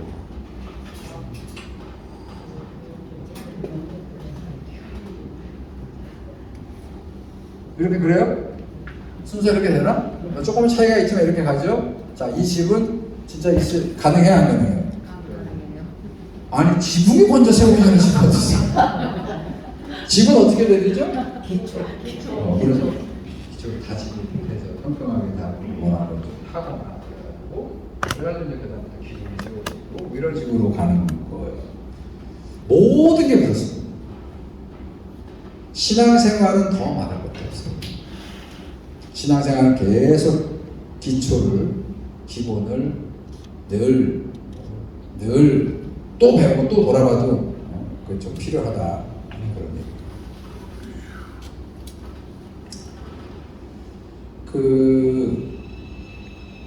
예를 들어서 요즘에는 운전을 하잖아요. 저희 아버지는 운전을 하셨어요. 저희 태어날 때부터 저희 아버지는 운전을 하셨고 택시를 하시다가 또 픽업도 하시다가 나중에는 이제 버스도 하시고 그러다 이제 은퇴하고 돌아가셨는데, 근데 저희 아버지가 이제 이틀이나 3일에 한 번씩 쉬시면 뭘 하는 줄 아세요? 옛날에 내 기억이 차를 고치시는 거야. 그러니까 차를 고쳐. 그리고 그때는 그냥 큰 돈 들이지 않은 조수가 안 돼요. 조수 삼순이라고 했어요. 그러니까 아버지를 도와서 꼭 조수가 있었어요. 옛날에 저 아주 어렸을 때는. 그리고 그분은 막 돈을 내. 그거 뭘 하냐면 그 차를 집에서 쉬는 날 닦고 조이고 기름칠 하는 거예요. 운전자들은. 이게 뭐 우리 미국에서는 그걸 바디샵이라고 그래요. 한국은 카센터라고 하지만 미국은 바디샵이라고 그래. 차 고치는 데를. 그 당시에는 그런 데가 없었고 다 운전을 하려면 자영업을 하거나 운전기사들은 자기가 다 기술을 가지고 차를 볼 줄 알아야 돼요. 그리고 다 그래서 옛날 사람들은 이렇게 문 열고 다 이렇게 딱 하고 이렇게 살펴보고 뭐가 이렇게 해서 그 부동액도 이렇게 가지고 한번 보고 뭐 차 소리 딱 들으면 뭐가 문제 그러잖아요. 자, 지금은 어떡하죠? 차? 그러잖아요.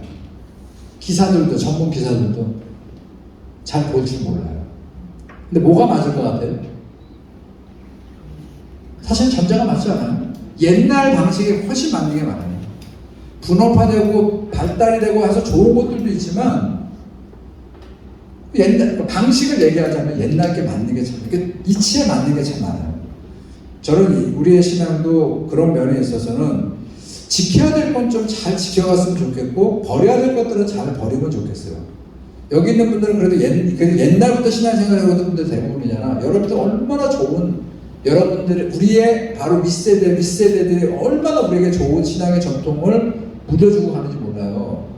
근데 이 과도기에 어떻게 제가한테는 보이냐면 좋은 것 좀 그건 유지해야 되는데 하는 건 여러분 다 갖다 내다 버리고 저거는 굳이 그런 건 다 여러분들이 또 목숨 걸고 지키더라고. 우리가 그 세태가 그렇게 돼서 지금 더 아래로 내려가면 말도 저도 이제 약간 이 세대가 그 과도기에 있었잖아요. 교회가 그래도 막 교회에서 목사는 뭘 해야 어떻게 해야 되고 장로들은 뭘 해야 되고 뭐 이런 얘기에 그 과도기에 있어가지고 봤을 때 제가 보기에는 좋은 신앙의 전통들은 대부분 다 버리고 오히려 그렇지 않은 것들을 우리가 잘 지금 전통을 유지하고. 여러분 교회에서 아까 그래서 분들이 경험이 많은 분들이 이런 얘기 많이 옛날에는 목사님 그런 얘기 여러분들 얘기 많이 하는데 제가 지금은 들어드립니다. 옛날에 젊었을 때는요 벌써 대천당 목사님 왜 그 설교 기다리는데 왜 설교 안 하세요? 하는 설교가 있어요. 자기들은 그 설교를 들으면서 어떤 분들은 그것 때문에 그래야 되겠구나 하는 건데 왜 그 설교 안 했는데 제가 여기 와서 딱 견적을 내니까 그 설교를 해봐야 그래서 제가 대천연맹교회 권사님 그 설교는 전주중앙교회 꼭 해야 그냥 안 해요. 저는 이런 얘기 들어요. 하나님의 말씀과 역사는 지금도 계속 변화무쌍하게 우리에게 요청하는 게 있고 이루어 가실 게 얼마나 많은지 모르겠어요. 근데 옛날 얘기 자꾸 해가지고 그리고 또 거꾸로 물어보 옛날에 그렇게 진짜 좋았냐고. 옛날에. 그리고 또 시대가 바뀌었으면 술은 새 부대 담으나 되는 그런 것들이었는데 자꾸 옛날 얘기하면 저도 좋겠어요. 근데 옛날에 이런 거 있잖아요. 그냥 권사님들이 막 선배 권사님들이 옛날에 권사님들이 그러지 않았어요? 저 할 때 보면 후배들이 제대로 기도회 안 오고 예배 안 오고 막 허투루 신앙생활하고 그러면 이 권사 그러면 되겠냐고 손잡고 기도해 주면서 밥 사주면서 그 건면다고 그러지 않았어요? 전주장교회는 없었어요 그런 권사님들. 그런 전통을 좀 지켜봤어요. 너는 너 나는 나. 저는 전통은 글쎄 모르겠어요. 저는 이런 건 있어요. 예배를 늘 항상 서비스다. 여러분 영어로 서비스가 예배예요. 우리 영어 아시는 분 알겠습니다. 앞에 굳이 워십을 붙이는데 교회에서는 그냥 미국 교회 가면 전부 다 서비스예요. 그럼 다 우리 처음에 간 사람들 뭐야? 식당을 왔어. 자동차 서비스 받으러 온 거 아니면 교회 안에서 서비스라고 하는 단어 자체가 예배예요. 워십을 붙이지 않아요. 성경 주보도 그렇게 돼 있어요. 몇째 주일, 썬데이 워십, 썬데이 서비스 이렇게 돼요. 저는 교회는 모든 예배는 성도들한테 서비스가 돼요. 그래서 예배도 편리한 거를 따라가면 안 돼요. 그러니까 예배를 주일날 어디 술 타는 사람은 1부 예배 드릴 수 있고 2부 예배 어떻게 해야 됩니까? 그러니까 제가 가는 곳은 늘 적어도 1, 2, 3 크든 작든 그렇게 했어요. 어떤 분들은 그랬어요. 교회 제가 처음에 거제도 왔을 때요. 목사님 피곤하게 지금도 저한테 약간 그래. 목사님 피곤하게 뭐 이렇게 성경 통곡도 하고 공부도 하고. 저는 아까 그랬죠. 제공을 하는 거예요. 교인들한테 자꾸 말씀에 제공을 하고 선택은 여러분들이 하는 것이고. 그런 전통들을 좀 잘 우리가 세워갔으면 좋겠다. 그런 마음으로 기본을 우리가 잘 닦으셔야 됩니다. 성경에. 자, 오늘 그 기초 구조 얘기를 합니다. 자, 성서의 구조부터 봅니다. 자, 구약과 신약으로 나누어져 있어요. 다 아시죠? 구약, 신약. 그 성경은 구약과 신약으로 구성되어 있습니다. 자, 그 동기가 있어요. 이거를 오늘 이 교재는 예레미야 31장 31절을 얘기합니다. 자, 여기 나올 겁니다. 자, 예레미야 31장 31절 우리 같이 한번 읽습니다. 시작. 여호와의 말씀이니라. 보라, 날이 이르니 내가 이스라엘 집과 유다 집에 새 언약을 맺으리라. 이렇게 되고 있어요. 그래서 새 언약을 예레미야를 통해서 이게 처음 나와요. 새 언약이라는 말. 그래서 하나님께서 지금 예레미야는 언제 활동했던 예언자죠? 바벨론 포로기로만 넘어갔대. 그래서 그 바로 직전에 예레미야가 와가지고 돌이키라 하나님께로 돌아서라 아무리 얘기해도 듣기 싫으니까 예레미야를 맨날 때려주고 감옥에 가두고 그랬잖아요. 그래서 예레미야의 별명이 뭐예요? 그게 눈물이 다른 이유가 아니고 이스라엘 백성들의 미래를 생각하면서 눈물로 호소를 하는 예언자다 그런 거예요. 그런데 듣지 않고 결국 넘어갔단 말이에요. 그때 예레미야를 통해 하나님께서 다시 바벨론으로 끌려가는 백성들에게 이렇게 얘기하는 것이 오늘 이 말씀 얘기하는 것입니다. 그런 컨텍스트에서 하나님 말씀입니다. 뭐라고요? 내가 북이스라엘의 왕조와 남유다 왕조에게 이게 구분을 해요. 이거는 전체 나예요. 전체 나에게 뭐를 한다고요? 새 언약을 맺으리라 이렇게 얘기해요. 그래서 이거를 그럼 첫 번째 언약은 누가 받은 거예요? 옛 언약은 누가 받았냐고요? 모세가 받은 거예요. 모세 율법 5경은 언약이에요. 언약. 하나님의 언약이 예레미야 때 다시 새 언약을 약속해서 이거를 기회로 해서 신학적으로 그냥 구약과 신약이라고 그렇게 얘기하는 거예요. 이게 굳어져 가지고 우리 교회 한국교회는 구약 신약이라고 얘기하는 거예요. 이 성경. 그럼 미국 사람들이나 외국 사람들은 그렇게 부르지 않아요. 그렇게 부르지 않습니다. 그렇게 부르지 않아요. 뭐 이제 공부할 때 신학과 같은 데서는 올드 테스타먼트, 뉴 테스타먼트 이렇게 읽긴 하지만 어떻게 읽냐면 히브루 바이블이라고, 히브루 바이블, 구약을 히브루인들의 성전이라고 히브루 바이블이라고 읽고요. 네. 신약은 히라보 바이블 이렇게 읽어요. 그냥 언어로 얘기해요. 언어가 구약 성경은 히브리어로 되어 있었거든요. 근데 히브루, 그러니까 그게 무슨 히브리 민족을 얘기하는 거예요. 이 언어 자체가, 그러니까 코리안 바이블, 뭐 아메리칸 바이블 이렇게 하듯이 언어가 히브리어로 되어 있기 때문에 히브리 바이블이라고 부르는 거고요. 그 다음에 신약은 헬라어로 되어 있기 때문에 히라보 바이블, 헬라어 바이블 이렇게 미국 사람들은 그렇게 읽어요. 자, 어쨌든 구약과 신약으로 그렇게 역사적으로 신학적으로 판단하는 것은 뭐 나쁘지 않고요. 자, 그래서 이렇게 돼 있어요. 이렇게 신학적으로는 이렇게 설명합니다. 하나님께서 그러니까 하나님 성경 모세오경은 언약이에요. 언약 아시죠? 그냥 약속이 아니고 말씀으로 주신 약속이다. 이게 누구한테 있죠? 아브라함 때부터 쭉 잊을만 하면, 원래는 아브라함이 아니죠. 원래는 아브라함이죠. 아브라함 때부터 잊을만 하면 아브라함 그렇게 하고 또 중간에 또 노아에게도 한번 하고 그렇게 하나님 계속 성경의 이 성경의 인물들에게 언약을 했어요. 그러죠. 내가 책임지겠다는 거 쉽게 얘기하면 내가 책임지겠다. 땅을 내가 너한테 주겠다. 자식 번성하게 해주겠다. 이게 다 언약이라는 거예요. 자, 인간에게 하나님이 이렇게 언약을 했어요. 그리고 그거를 잊지 않기 때문에 성경을 계속 구약 성경은 중간중간에 계속 이 언약을 다시 세우고 그렇게 했는데 예레미야 때 와가지고 아예 그냥 새로운 언약을 그래서 우리가 소위 얘기하면 히브리 성경, 이 구약이라고 하는 것을 그래서 이렇게 얘기해요. 히브리 말씀을 하나님의 약속이라고 부르는 거예요. 언약. 하나님의. 누구에게요?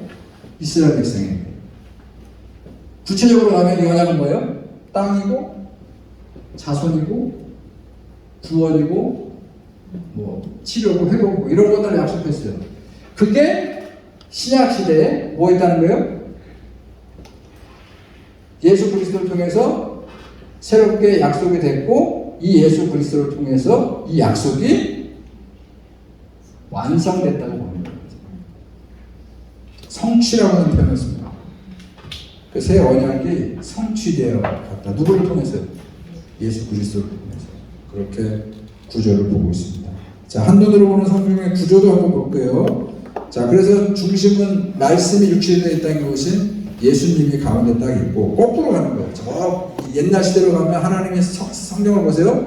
아담과 하와 인간이에요. 어제 제가 성경 통독하면서 아담이 고유명사가 아니라고 얘기 드렸어요. 아담은 아담아 흙으로 지어진 인간이에요. 그러니까 대표성을 가지고 있어요. 그래서 그 인류를 이렇게 구원하고 그래서 창세기 앞부분에 얘기는 온갖 기원 얘기를 하잖아요. 창세기는 1장 2절밖에 안 나와요. 근데 왜 창세기라고 붙였다고요? 어제 오신 분들 왜 그 구약 성경의 맨 첫 번째 제목을 창세기라고 그랬다고요? 모든 고대 문서는 첫 번째 구절이 제목이에요. 그 이유는 제가 말씀드렸죠. 페이퍼가 못 구하고 페이퍼가 없고 당시에는 양피지 같은 데다가 쓰고 녹도 없고 그렇기 때문에 되도록이면 그래서 옛날 삼형 문자, 옛날 고대 문자를 보세요. 어떻게 되어 있죠? 글이 아니고 그냥 돌멩이 하나 넣으면 이거 우리 집 양 한 마리하고 니네 집 닭 3마리하고 바꾼다. 이렇게 자기 의사 표현을 최소화했다고요. 그래서 제목이 없고 맨 첫 번째 본문 주제가 제목이에요. 근데 창세기는 어떻게 시작이 돼요? 태초에 하나님이 천지를 창조하신다. 이게 제목이라고요. 그거를 우리가 현대 사람들이 제목으로 바꾸려면 명사화해야 되니까 창세, 세상을 창조하는 얘기, 태초에 창세, 그래서 창세기가 된 거라고요. 그러나 실질적인 세상을 창조하는 얘기는 창세기 50장 중에 몇 장밖에 없어요? 1장과 2장밖에 없어요. 나머지는 다 무슨 얘기예요? 그러니까 다른 영어권에 있는 데서는 창세기라고 붙이지 않고 그거를 뭐라고 붙였다고요? 차를 하나 좀 바꾸세요. 제네시스. 우리 영어 하시는 분들 이 제네시스가 무슨 뜻이죠? 뭐의 기원이다 이런 거. 오리진이라고 하냐 우리가 오리지널하다 이런 거 있잖아요.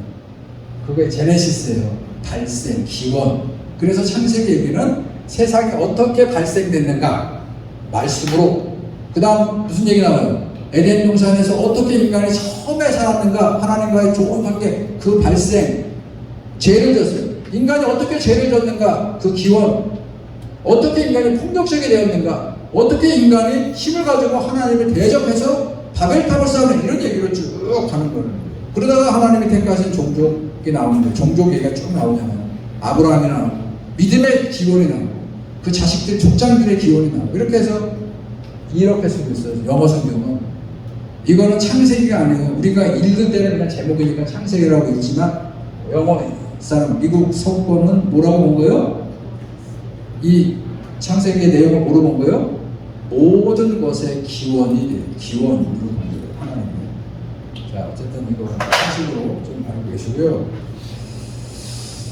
자, 그래서 온 인류로 그 다음에 이스라엘을 좁혀왔다가 북이스라엘은 떨궈져 나가고 그러죠. 아합 왕조부터 해가지고 하나님 앞에 다 언약을 지키지 않는 백성으로 다 하고 멸망하고 유다 지파가 남았다가 유다 지파도 결국 하나님 말씀 언약을 따르지 못하니까 다 망하고 그리고 거기에 누가 남겠다고요? 중요합니다. 남은 자 사상이 있어요. 좀 이제 구약에는 이 남은 자들을 가지고 하나님이 하시는 게 다시 어디로 돌아오는 거예요? 다 죽고 하나님이 역사하시는 방법은 애국을 나온 이스라엘 백성도 다 결국 언약을 믿지 못하고 자기들 원래대로 속성대로 살려고 하니까 어떻게 해요?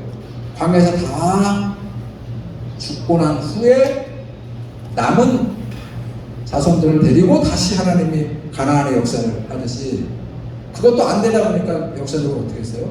바벨론 포로로 끌려가고 이후에 남은 자들을 통해서 그렇게 하나님께서 하나님의 역사를 이루어 가시고 그래도 안 되니까 예수님을 보내주시고 그리고 예수님이 오셔가지고 예수님으로 오셔가지고 뭐 하는 거예요? 자, 하나님께 이런 거예요. 예수님의 사역은 하나님과 함께 하는 거예요.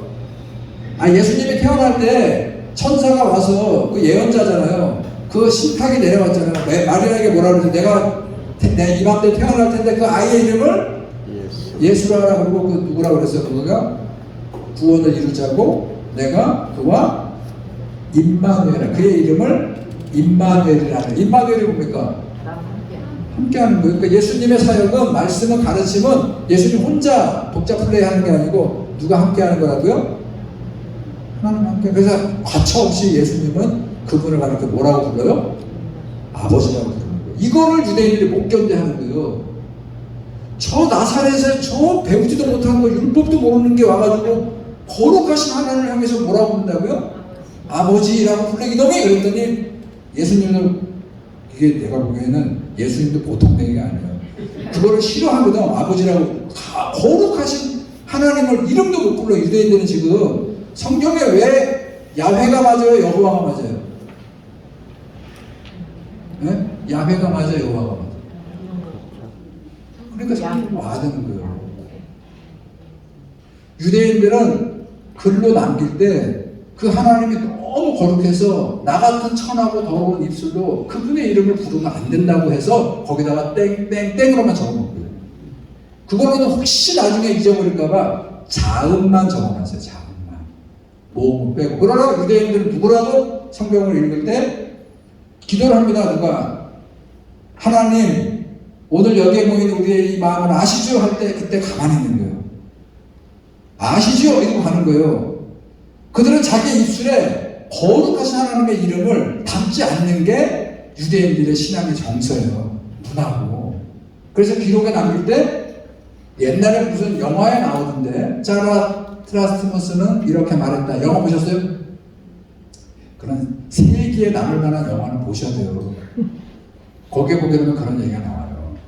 막 하나님의 기록을 하는 그 사가들이 예언자들이 막 하다가 기록을 이제 받아 적는 거야. 이 사람들이 이제 기록을 남기기 위해서 옛날에 구전되었던 얘기를 쫙 앞에서 이제 서기관이 그거 하는 사람이거든요. 쭉 읽어주면 그걸 이제 받아 적는 거예요. 그러다가 하나님 이름이 나오면 이래요. 그러면 그때 이 글을 기록하는 사람이 그 영화에 나오는 제목에 다시 펜을 내려놓고 물가로 가서 자기의 손과 발과 귀를 다 다시 닦고 그리고 다시 와서 거기다가 자음으로 하나님 이름을 기록하는 거예요. 뭐라고 기록되어 있어요? 하나님 이름이 이렇게 기록이 되는 거예요. 누구예요? 여러분 알지. 유대인들은 알아. 그런데 나중에 간다고 생각해. 나중에 우리 역사에 있는데 이 사람이 뭘 했대? 이 사람이 알아요, 몰라요? 지금은 우리가 유대인들이 남겨놓은 이 자음을, 히브리어 자음을 하나님의 이름이 맞는데 알아요, 몰라요? 모르니까 이렇게도 붙여보고 저렇게도 붙여보는 거예요. 원래 하나님의 이름을 잃어버렸어요. 안 쓰다 보니까, 기록을 안 남기다 보니까. 그런데 이거를 나중에 자기들이 붙여. 그래서 이게 미국 사람들은요, 제가 미국에 가서 공부를 하는데 자꾸 선생님이 주스라는 거예요. 주스. 왜 주스라고 그러지? 뭘 얘기하는데 주스를 마시라는 거야? 뭐 하는 거 했더니 제우스를 드는 놈들은 주스라고. 영국 사람들은 제국이라서 그런지 몰라더라도요, 고대 신화 나오는 모든 이름을 다 바꿔버려요. 영어식으로. 그래서 바꿔버릴 거예요, 영국 사람들이. 뭐로요? 여호와로. 여호와는 그래서 나온 이름이에요. 제가 아는 상식은 그래요. 근데 그 이름을 어떻게 모으고 자기들이 붙인 거예요? 그러니까 야훼도 맞다고는 볼 수 없어요. 그런데 적어도 여호와는 뭐를 갖다 붙인 거냐면 아도나이를 붙인 거예요. 아도나이. 들어보세요. 아도나이. 아도나이 원래 뜻이 뭐예요? 주님이라는 뜻이에요. 그거를 이름이라고 여호와라고 영어식으로 갖다 붙인 거예요. 아도나이가. 이스라엘 백성들이 나중에는 그거를 이름을 할 때 그냥 그거를 다 이제 헬라어로 바꾸잖아요. 옛날 고대어에서 다 바꿨잖아. 70인 번역으로 바뀔 때 그거를 이름으로 그럼 쓰지 말고 다 같이 주님으로 주로 다 바꿨어요. 퀴리오라고 하는 걸로 바꿨거든. 그러니까 그게 아도나이야. 아람어로. 그거를 아도나이가 여호와로 영어식으로 바꾼 거예요. 그거는 확실해요. 그러면 여호와가 맞다고 핏대를 세우고 막 싸워야 될 일이 아니에요. 알면은 아는 만큼 보이는데 여호와가 무슨 뜻이라고요? 영어로 아도나이예요. 그러니까 원래 이름이 아니에요. 그러니까 또 학자들이 막 연구해서 아마도 그 이름 자음만 있는 거를 이렇게도 넣고 저렇게도 넣었는데 그거는 야훼일 가능성이 맞다고 그냥 학자들이 공식적으로 야훼로 가자. 그러니까는 굳이 따지면 다 틀린 거고 굳이 얘기하자면 여호와는 아도나이의 영어식 번역이고 오히려 야훼는 그래서 이제 공동 번역 성경이나 이런 데서 야훼로 가는 건데 저는 그렇게 정리해요. 그거 가지고 싸울 일이 아니다. 하나님이 너무 신비하시고 크시고 높은 분이죠. 그래서 우리가 그걸 다 알 수 없는 거예요. 그렇게 이름도 이해하시면 되겠다 하는 그런 말씀을 드립니다. 그래서 그 예수님이 이 땅에 오셔가지고 뭘 합니까? 함께 하나님과 동행하면서 가장 먼저 하는 게 뭐예요? 복음서에 가장 먼저 뭐 하죠? 거꾸로 가죠? 제자들을 불러서 12제자를 세우시고 그 다음에 3년 한정 기간의 일을 마치고 그 다음에 제자들을 통해서 뭐를 세워지죠? 교회가 세워지고 그 교회를 통해서 다시 바울이라고 하는 인물을 통해서 열방을 향해서 하나님의 구원의 역사가 펼쳐나게 되고 지금도 그 과정이 있다 하는 그런 거를 그림으로 그려본 것입니다. 자, 한눈으로 보는 성경의 구조 두 번째, 구약, 신약, 구구다 외우면 된다고 그랬죠? 39, 27, 합의 66, 구약은 총 929장, 260장, 총 합의 1187장, 절수로 가면 31,000 몇이에요? 173절. 여러분 이거 뭐 자꾸 읽어보세요. 그리고 멋있잖아. 어디 갔는데 하나님 31,173절의 말씀을 가지고 이렇게 하고 오 우리 목사님 우리 장로님 1178장의 말씀을 우리가 읽고 이렇게 있어 보이고 우리가 그 정도는 옛날에 우리 모를 때는 구약 39권, 신약 27권 막 배울 때도 막 그거 배우면서 학생 시절에 막, 오, 그렇지. 그리고 합의, 그래서 선생님, 그 전도사님이 그거 외우기 쉽게 하기 위해서 3부 27, 구단을 이걸 배울 때만 하더라도, 오, 그래서 이제 어디 나가면 써먹지 않았어요? 나 써먹었어요. 있어 보이려고. 근데 거기에 지금 장이 1000대 이렇게 나오니까 929장이 이런 것도 성경 공부하면서 사이드로 얻어지게 되는 그런 상식이잖아요. 장절 보세요. 장절. 우리가 지금 창세기 1장 1절부터 몇 절 이렇게 가잖아요. 이게 처음부터 그러지 않았다. 여러분 성경 원본은 장이 없습니다. 그냥 시작부터 끝까지예요. 첫 절이 제목이고 끝에 끝나는 거예요. 창세기가 50장이 없어요. 굉장히 길게 가요. 근데 그러다 보니까 제도화되고 어렵다 보니까 그거를 다시 학자들이, 서기관들이 편집을 하는 거예요. 편집. 여러분 기억하세요. 하나님의 말씀은 편집이에요. 어디서 아실 수 있어요? 아까 그랬잖아요. 율법은 율법대로 모아있고. 여러분 구약성경 가만히 보세요. 자, 구약성경 외우죠? 못 외운 분들은 이거 외우려고 머리 싸매고 고민할 필요가 없어요. 성경표는 다 나오는데 그거 외우지 마세요. 그거 힘들게. 아는 사람만 가져요. 창세기, 출애굽기, 레위기, 민수기, 신명기. 자, 5개. 이게 율법에 모아 있잖아요. 순서가. 그 다음에 뭐예요? 여호수아, 사사기, 룻기, 사무엘상, 열왕기상, 열왕기하, 역대상, 역대하. 역사서잖아요. 묶여 있잖아요. 이게. 그 다음에 에스라, 느헤미야, 에스더. 이것도 다 역사 얘기잖아요. 함께 묶여 있다고요. 그 다음에 느헤미야, 에스라, 느헤미야, 에스더 끝나니까 뭐가 나와요?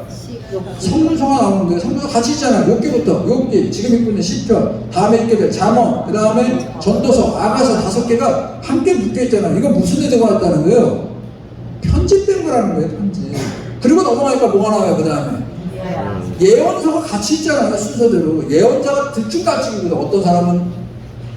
근데 이 예언서도 어떻게 또 묶였는지 아세요? 예언서도 외워보죠. 이사야, 예레미야, 에스겔, 다니엘, 호세아, 요엘, 아모스, 오바다, 요나, 나움, 하박국, 스바냐, 학개, 스가랴, 말라기. 이게 어떻게 구분되는지 아세요? 분량으로 구분되어 있어요. 분량으로.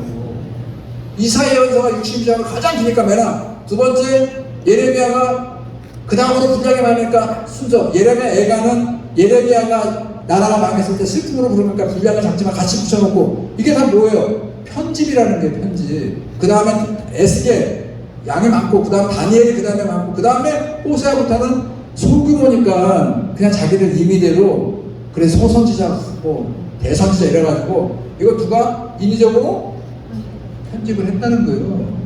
하나님의 말씀은 1.1핵도 틀림이 없고.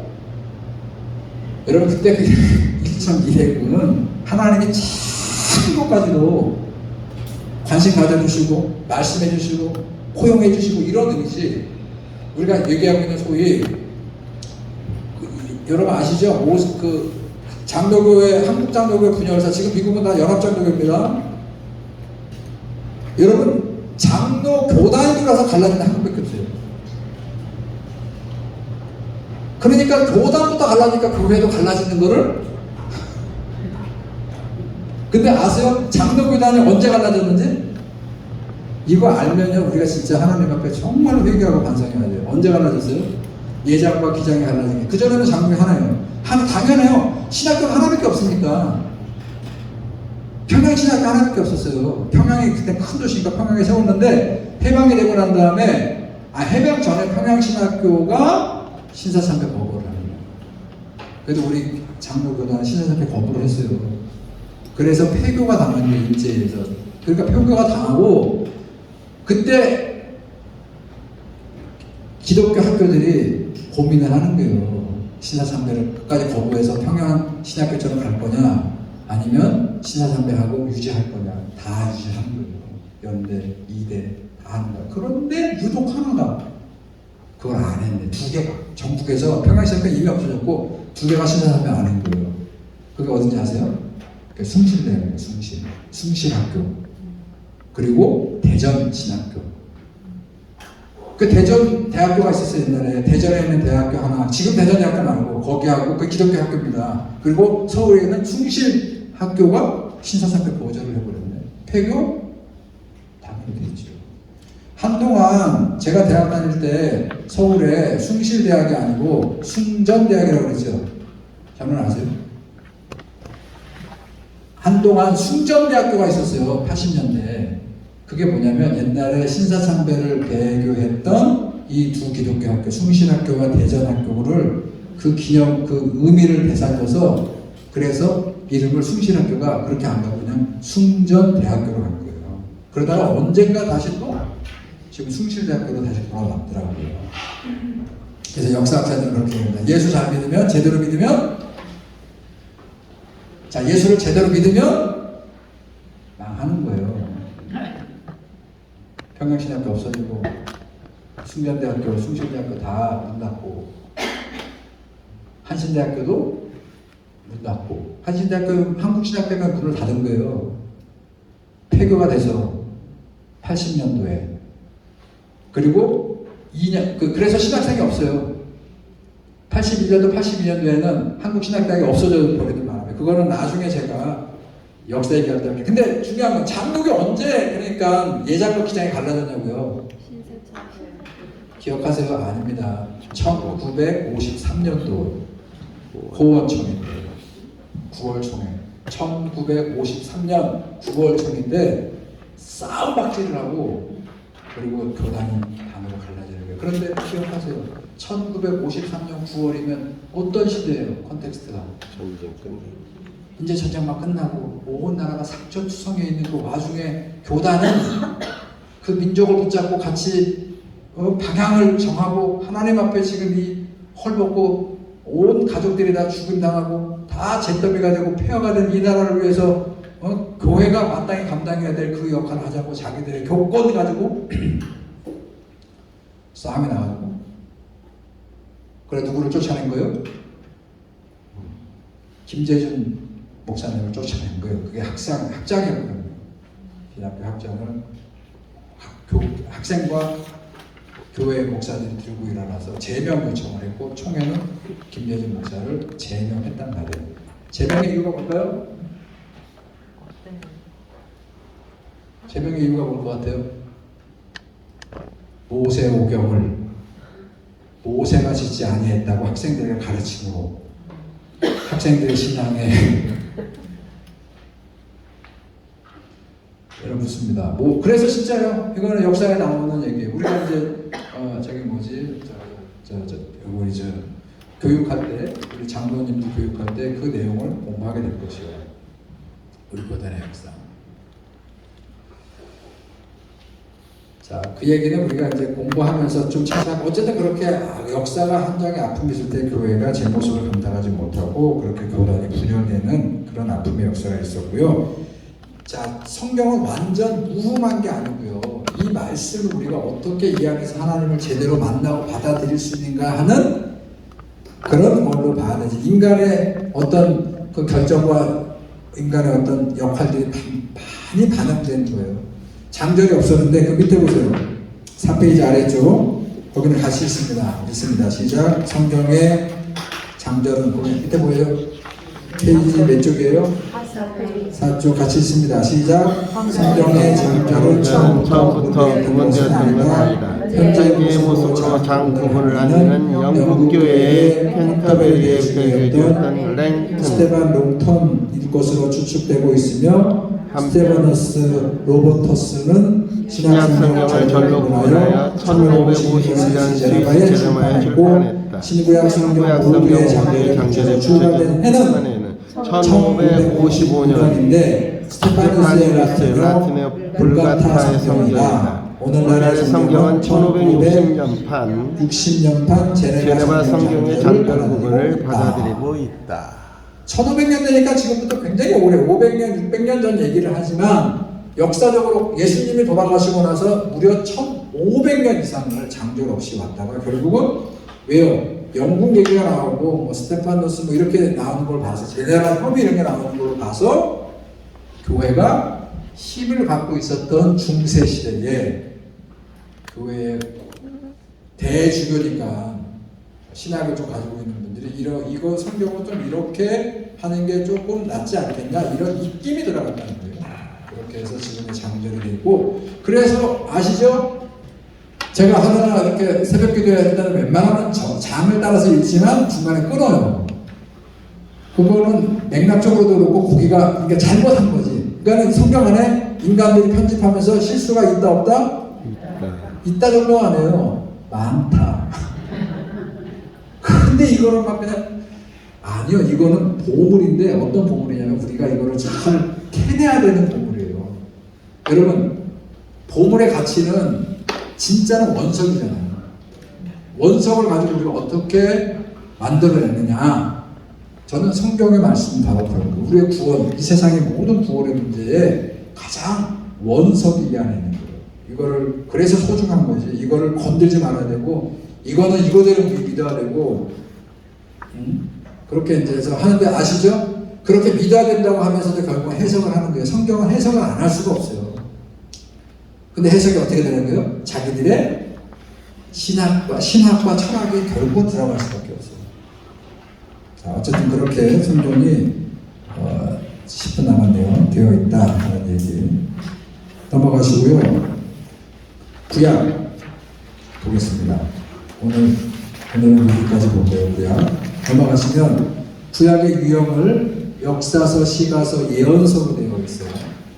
자, 이거는 율법, 이거는 좀 넘어가죠. 성경은 이거보다는 이것도 주장이니까 성경은 이렇게 아까 얘기했죠. 제가 읽어드렸죠. 율법 뭐죠? 창세기, 출애굽기, 레위기, 민수기, 신명기. 하나님의 약속입니다. 첫 번째 언약이라고요. 그거를 모세를 통해서 하나님이 주었다는 거 맞아요. 그러나 창세기, 출애굽기, 레위기, 신명기까지 다 모세가 다 저작을 했다는 주장은 이것 때문에 장로교 예장과 기장이 갈라진 거예요. 김재준 목사님은 모세 저작서를 인정하지 않았어요. 모세는 대표적으로 율법을 받은 수요자이고 신명기까지 다 모세가 짓지 않았다 이렇게 얘기를 합니다. 그랬더니 우리는 그러면 이단이잖아요. 그걸 제명시켰는데 찾아볼게요. 자, 한번 찾아보겠습니다. 자, 이 모세 오경을 분명하는 게 아니에요. 모세 오경 저작설이라고요. 그런데 신명기 한번 찾아보겠습니다. 신명기 마지막 가서 보세요. 자, 34장 찾으셨어요? 자, 1절부터 제가 몇 절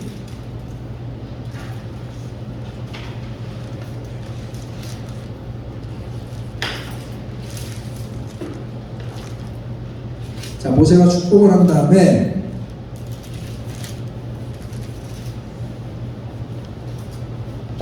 자, 34장 7절 볼게요. 모세가 죽을 때 나이 120세였으나 그의 눈이 흐리지 아니하였고 기력이 쇠하지 아니하였더라. 이스라엘 자손의 모압 평지에서 모세를 위하여 애국하는 기간이 끝나도록 모세를 위하여 30일을 애국하니라. 이렇게 끝났어요.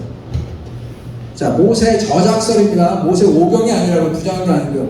모세가 창세기부터 신명기까지 다 글로 남겼다. 이게 모세 저작설이 되려면 이 구조가 어떻게 할 거예요? 네?